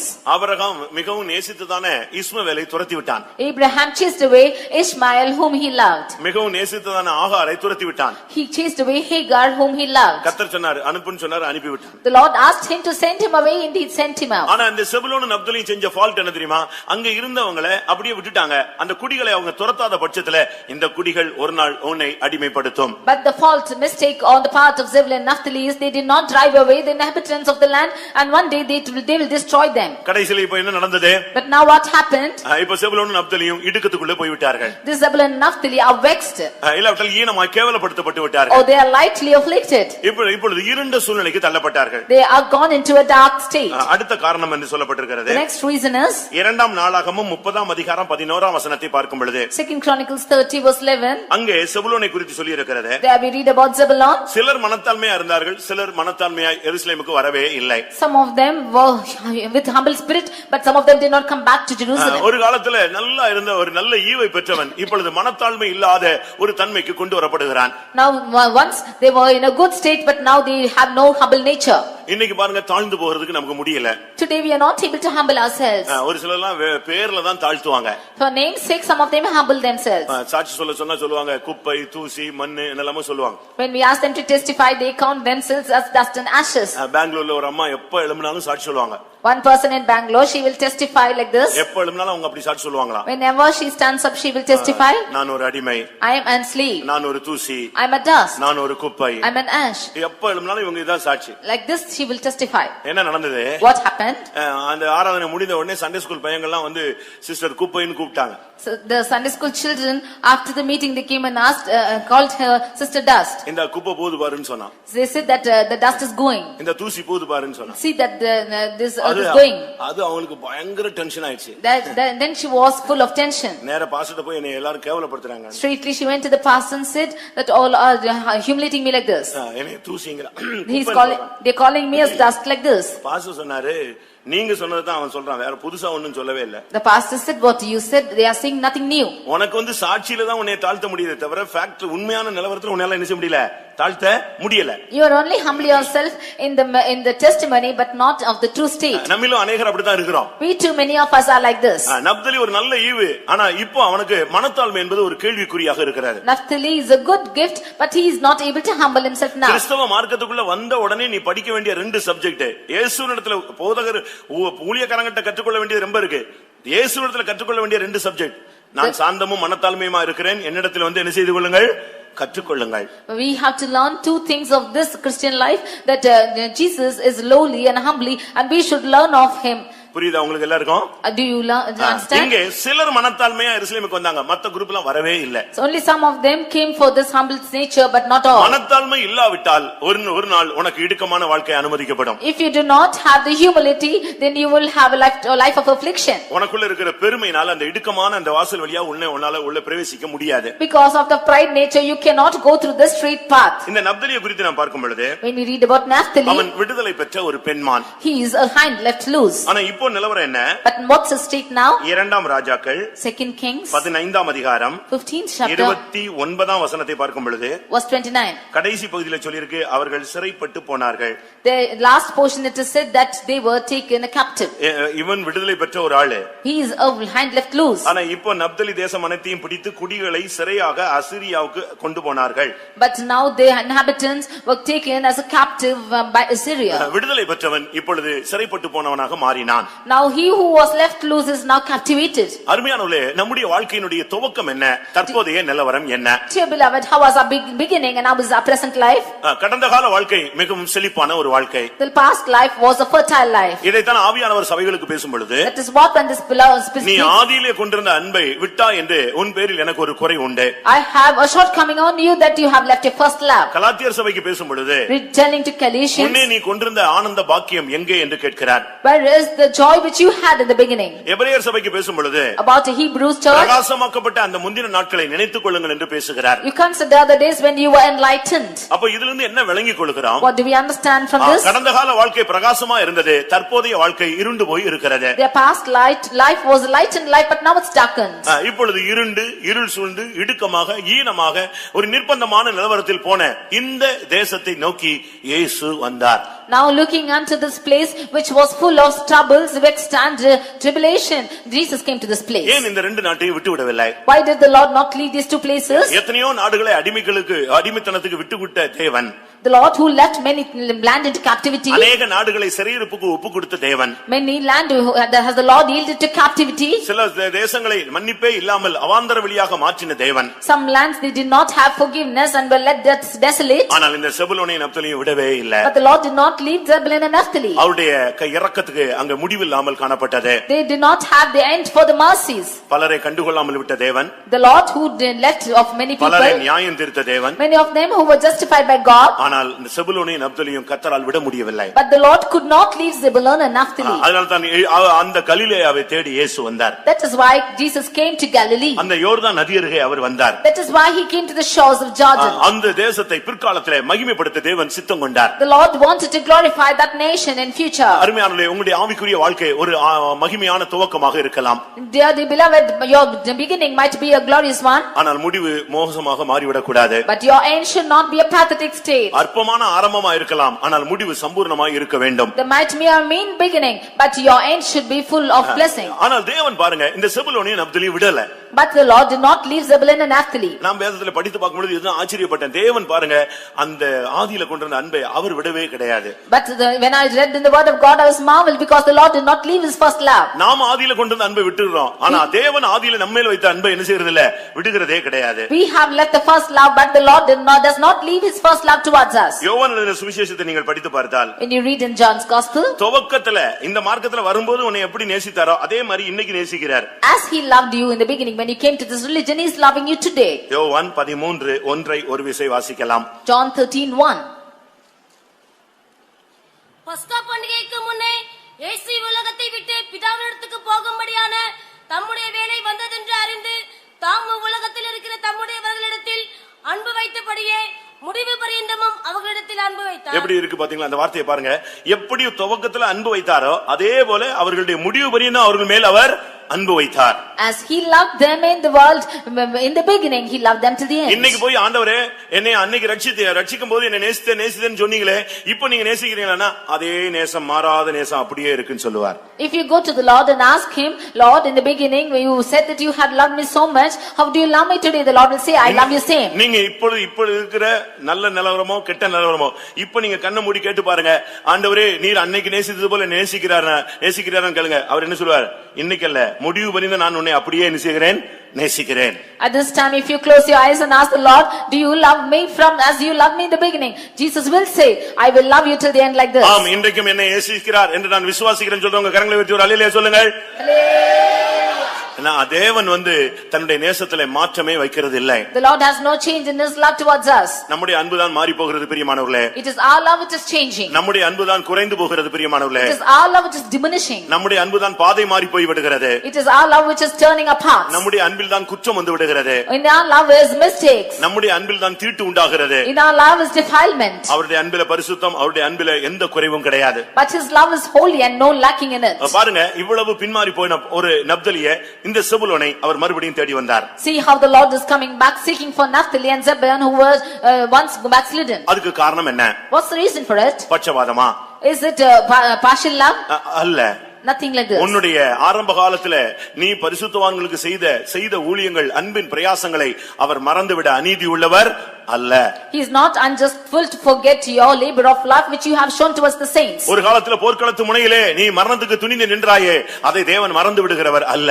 Once you jeoparded not your life and that is what the Lord is not forgetting. அந்த ஒரு காலத்துல நீ ரட்சிக்கப்பட்ட நிலவரத்துல நீ வாழ்ந்து ஆண்டவர் வாசம் பண்ணக்கூடிய வாழ்க்கை வாழ்ந்தாயே, அதை அவர் மறந்து விடுகிறவர் அல்ல. When you were saved, you lived for the Lord and that is what he is not forgetting. ஒரு காலத்துல இந்த விசுவாசத்துக்காக நீ நின்றாயே, அதை மறந்து விடுகிறவர் அல்ல. You once lived for the faith and that is not forgetting. நீ ஒரு ஒரு காலத்திலே போராடி ஜெபத்திலே நின்றாயே, ஜெப வீரனாய் போராடி மேற்கொண்டாயே, அதை மறந்துவிட தேவன் அநீதி உள்ளவர் அல்ல. Once you strove in prayer and you stood for the faith of the Lord, and that Jesus is not able to forget it. விடுதலை பெற்ற வாழ்க்கை நீ வாழ்ந்த காலங்களை தேவன் மறந்துவிட அநீதி உள்ளவர் அல்ல. The days when you lived a life of deliverance, the Lord is not able to forget it. அது தேவன் பார்க்கிறது. அந்த போர்க்குளத்து மனையிலே அவன் நின்றான். God sees that he's jeopardized his life in that battlefield. அதுதான் ரொம்ப முக்கியமானது. That is important. அந்த போர்க்களத்து முனையிலே அவன் துணிஞ்சு நின்னானே, அதை பார்த்து தான் கர்த்தர் அவனுடைய பிற்காலத்தை மகிமைப்படுத்தினார். They jeopardized their lives, and that is what the Lord saw, and finally he honored them. அந்த இருண்ட சூழ்நிலையை தெய்வம் மாற்றி காண்பித்தார். The Lord changed their darkened state. இயேசு பாருங்க, இந்த உலகத்துல வந்து வேற எங்கேயும் போல, அதிகமா போனது யோர்தான் நதி, அடுத்து கலிலேயா தான். Jesus came to this world and did not go anywhere else. He went more to the shores of Galilee and Jordan. உயிர்த்தெழுந்த பின்பு அவர் போன இடம் கலிலேயா மட்டும்தான். Even after he was resurrected, he went to Galilee. அந்த பெண்கள் வந்த பொழுது நான் கலிலேயாவுக்கு போகிறேன், சீசர்களை என்னை அங்க வந்து பார்க்க சொல் என்று சொன்னார். When those women came, he said, I go to Galilee, ask my disciples to come and see me there. ஏனென்றால் உன்னை மகிமைப்படுத்துகிற வாழ்க்கை தான் அவருடைய விருப்பமாக இருக்கிறது. Because the life to glorify you is his desire. நீ மறைந்திருப்பது தேவனுடைய சித்தம் அல்ல, உன்னை மகிமைப்படுத்துவது தேவனுடைய சித்தம். The Lord does not want to hide you but glorify you. எத்தனை பேர் உங்களுடைய வாழ்க்கையை கர்த்தர் மகிமைப்படுத்தணும்னு வாஞ்சிக்கிறீர்கள்? How many of you desire the Lord to glorify your life? நாம மகிமைப்படுத்தினா ஒண்ணும் தேராது. If we glorify ourselves, it will not be possible. இயேசுவே சொல்றார், பிதாவே என்னை மகிமைப்படுத்தும். Jesus says, Father, honor me. கர்த்தர் சொன்னார், நான் மகிமைப்படுத்தினேன், இன்னும் மகிமைப்படுத்துவேன். And the Father said, I have glorified thee and I will yet. அருமையானவர்களே, இந்த தூதை கேட்டுக்கொண்டிருக்கிற அருமையான தேவனுடைய பிள்ளையே, உன்னுடைய வாழ்வின் இருளை மாற்றி உன்னுடைய வாழ்க்கையை மகிமைப்படுத்தும்படியாக கர்த்தர் இந்த காலைவேளையிலே கடந்து வந்திருக்கிறார். Dear people of God who listen to this verse, the Lord wants to glorify your life and has come this morning. இந்த ஆராதனைக்கு நீ வந்ததுக்கு பல காரணங்கள் இருக்கலாம். There might be many reasons for you to come to this ஆனால் worship. உன்னை ஆராதனைக்கு தேவன் கொண்டு வந்ததுக்கு ஒரு காரணம் உண்டு, உன்னை மகிமைப்படுத்தும்படியாக. But the Lord has a desire that he might change and glorify your life. என்னுடைய இடுக்கமான வாழ்க்கையை மாற்ற வேண்டும். The Lord should change my afflicted state. என்னுடைய ஈனமான வாழ்க்கையை மாற்ற வேண்டும். The Lord should change my state of இருண்ட சூழ்நிலையை கர்த்தர் மாற்ற வேண்டும். He changed my dark state. கர்த்தர் என்னை மகிமைப்படுத்தணும்னு வாஞ்சிக்கிறவர்கள் கண்களை மூடுங்கள். All those who desire for the Lord to glorify, let's close your eyes. இப்பொழுது நீங்கள் உங்களுடைய முழங்காலை முடக்கலாம். Now you shall kneel down. மகிமைப்படுத்த கர்த்தர் மகிமைப்படுத்தணும் என்ற வாழ்க்கையை நீங்க காத்திருந்தீங்கன்னா, சேர்ல இருந்தவங்க முடிந்தால் முழங்கால் படியிடுங்கள். All those who are on chairs also, if the Lord wants to glorify your lives, you can kneel down. இன்னும் கொஞ்ச நேரத்துக்குள்ள கர்த்தருடைய வல்லமை உங்களை மகிமைப்படுத்தும். So after some time, the power of God will glorify you. கர்த்தர் நம்முடைய மத்தியில இருக்கிறார் என்பதை நான் பரிபூர்ணமாய் விசுவாசிக்கிறேன். I perfectly believe that the Lord is in our midst. என்ன நடக்கும் தெரியுமா பிரியமானவர்களே? What will happen, you know? நீங்கள் இந்த வசனங்களுக்கு உங்களை சமர்ப்பித்தால், When you yield yourselves to these verses, இன்றைக்கு மறுபடியும் ஒரு தெய்வீக வாழ்க்கைக்கு உங்களை அர்ப்பணித்தால், if you yield yourself for a divine life today, இன்றைக்கு மறுபடியும் நீங்கள் போர்க்களத்து முனையிலே கர்த்தருக்காக வந்து நின்றால், if you come and stand in the war field today, தேவன் ஒரு வல்லமையை உனக்கு தருவார். the Lord will give you an unction. ஒன்று தெரியுமா? What is, you know? இந்த வசனங்கள் வெறுமையாய் திரும்பி போகாது. These words will not return back empty. இந்த கூட்டம் முடிஞ்ச உடனே நீ திரும்பி போய்விடலாம். You might go back after this meeting. நாங்கள் திரும்பி போய்விடலாம். We also will return. ஆனா இந்த வசனம் திரும்பி போகாது. But this verse will not return. அது உனக்குள் அந்த வேலையை செய்து விட்டுத்தான், உன்னை மகிமைப்படுத்தி விட்டுத்தான் அது பரலோகத்துக்கு திரும்பி செல்லும். Only after accomplishing this work and glorifying your life, it will go to heaven. அந்த வார்த்தை உன்னை மகிமைப்படுத்தாமல் திரும்பி போகவே போகாது. நான் அனுப்பின காரியம் ஆகிதான் அது திரும்பி செல்லும் என்று சொன்னார். He says that I will glorify my words and then receive it to me. கர்த்தாவே, நான் ஒரு தெய்வீக வாழ்க்கைக்கு என்னை வாஞ்சிக்கிறேன். Lord, I desire for a divine life.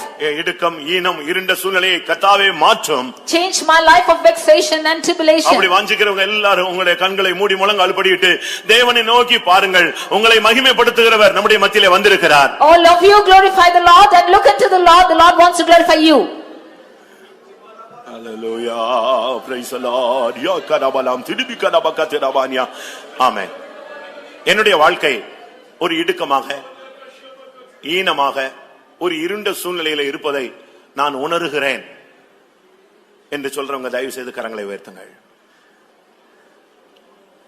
ஒரு நெருக்கம், மனதில் நெருக்கம், சரீரத்தில் நெருக்கம், ஒரு கேவலப்படுத்தப்பட்ட, ஒரு நிர்பந்தமான, தள்ளப்பட்ட, ஒருங்கிணைக்கப்பட்ட ஒரு இருண்ட சூழ்நிலை, ஒரு தெளிவற்ற ஒரு சூழ்நிலை. ஆமென். ஷதபல கத்திடி கடபானியா. கர்த்தர் உன்னுடைய கரத்தை பார்க்கிறார். உன்னுடைய நிலவரம் அவருக்கு தெரியும். ஆமென். உன்னுடைய அறிக்கையை அவர் காண்கிறார். ஷதப கத்திடி கடா திடிபி கடப கடப கத்திரபானியா. ஆமென், ஆமென், ஆமென். உன்னை இப்படியே விடும்படியாக இந்த வார்த்தை அனுப்பப்படவில்லை. நீ இருண்டிருக்கிறாய் என்று உன்னை குற்றம் சாட்டி அனுப்பும்படியாக இந்த தூது வரவில்லை. ஓ, இருண்டிருக்கிற உன்னை மகிமைப்படுத்தும்படியாகவே கர்த்தருடைய வார்த்தை வந்திருக்கிறது. சிதாபாலாம் திடிபி கடபா திடிபி கடப கடப கத்திடப கடப கத்திடா. ஆமென், ஆமென். தேவன் எனக்கு கொடுத்த ரட்சிப்பு ஒரு நல்ல ஈவு. இந்த விசுவாச வாழ்க்கை ஒரு ஆசீர்வதிக்கப்பட்ட ஒரு அனுபவம். கர்த்தர் எனக்கு விடுதலையின் வாழ்க்கையை கொடுத்திருந்தார். ஒரு காலத்தில் ஜெபத்தில் போராடுகிற ஜெப வீரனா என்னை மாற்றி இருந்தார். இரவும் ஜெபிப்பேன், பகலும் ஜெபிப்பேன். எனக்கு எப்பொழுதுமே என் வாயில துதி வந்து கொண்டே இருக்கும். ஒரு காலத்தில் மரணம் எனக்கு துச்சமாக இருந்தது. சாவை எனக்கு பயமே இல்லாமல் இருந்தேன். அப்படி எத்தனை பேர் வாழ்ந்தீர்கள் பிரியமானவர்களே? நல்ல ஜெப வீரனா இருந்தேன், விசுவாசத்தை காத்துக்கொண்டேன். ஆனால் இப்பொழுதோ என்னுடைய நிலவரம் மிகவும் பின்தங்கி விட்டது. ஆமா, நீங்கள் சோர்ந்து போக வேண்டாம். நான் சில நிமிடங்கள் தருகிறேன். உன்னை மகிமைப்படுத்தக்கூடிய மகிமையின் ஆவி உனக்குள்ளே வரும். ஹல்லேலூயா. ரபக ரபகத் ரபலகத் ரபானியா. 2-3 நிமிடம் கர்த்தருடைய ஆவிக்கு இடம் கொடுக்கும். ஆவியானவர் இப்பொழுது நமக்குள்ளே வந்து இருள் சூழ்ந்த சூழ்நிலையை மாற்றுவார். மரண இருளில் கிடக்கிற ஜனங்கள் பெரிய வெளிச்சத்தை கண்டார்கள் என்று அடுத்த வசனம் சொல்லுகிறது. ஆமென். ஆவியானவர் உன்னை மகிமைப்படுத்துவார். ஹல்லேலூயா. உன் ஊழியம் மகிமைப்படும். ஹல்லேலூயா. உன் விசுவாச வாழ்க்கை மகிமைப்படும். உன்னுடைய பிள்ளைகள் மகிமைப்படுத்தப்படுவார்கள். உன் குடும்பம் மகிமைப்படுத்தப்படும். ஆமென். உன் ஆவிக்குரிய வாழ்க்கை, விசுவாச வாழ்க்கை மகிமைப்படுத்தப்படும்.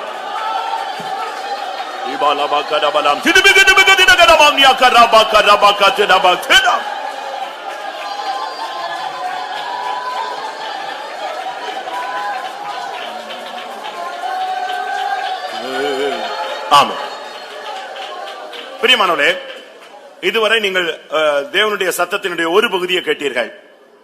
ஆனால் இப்பொழுது நீங்க யாரு கீழே உட்கார்ந்துறாதீங்க. ஒரு சில நிமிடங்களுக்குள்ள கர்த்தர் இருந்து ஒரு டைரக்ட் ஒரு வார்த்தை, மகனே நான் உன்னை மகிமைப்படுத்தினேன், இன்னும் மகிமைப்படுத்துவேன். இந்த வார்த்தை இன்னைக்கு இந்த கூட்டம் முடிஞ்சு வெளியே போறதுக்குள்ள உன் செவிகளிலே கேட்க வேண்டும். அல்லேலூயா. அப்படியானால் இந்த தேவனுடைய வார்த்தை உனக்குள் நிறைவேற்றப்படுகிறது. ரியாலா மங்கரபக திதிவிகிதிபிக திடபானியா ராத் ஓ ரபௌதினா மங்கரபலப திடபக நபகத்ரா ஏனமா சிதிபிகிதிபிக திடகதமானியா. ஹல்லேலூயா. ரபலபக ரபக ரபக ரபக ரபக ரபக ரபக.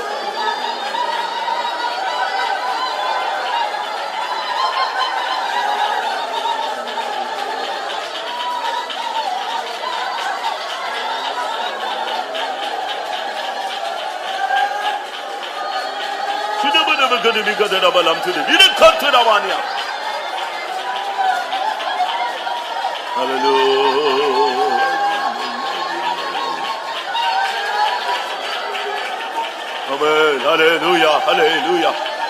Amen. Amen.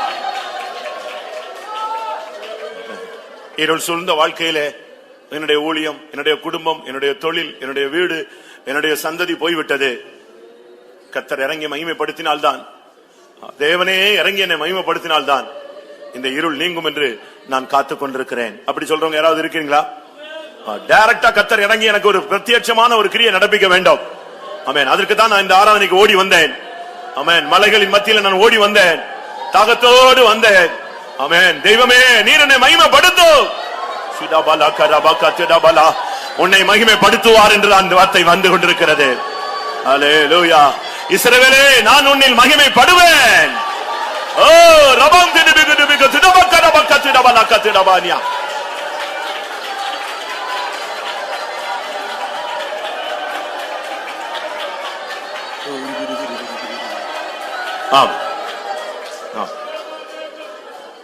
உன்னை ஈனப்படுத்தினது ஒரு வல்லமை,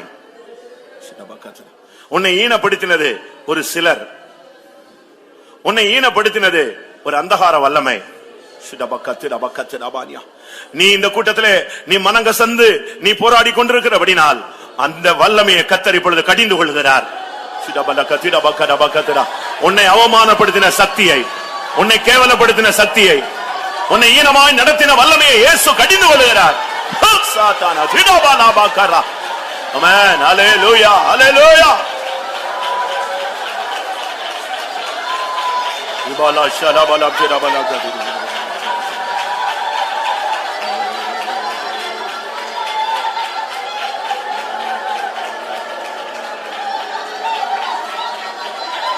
ஆமென்.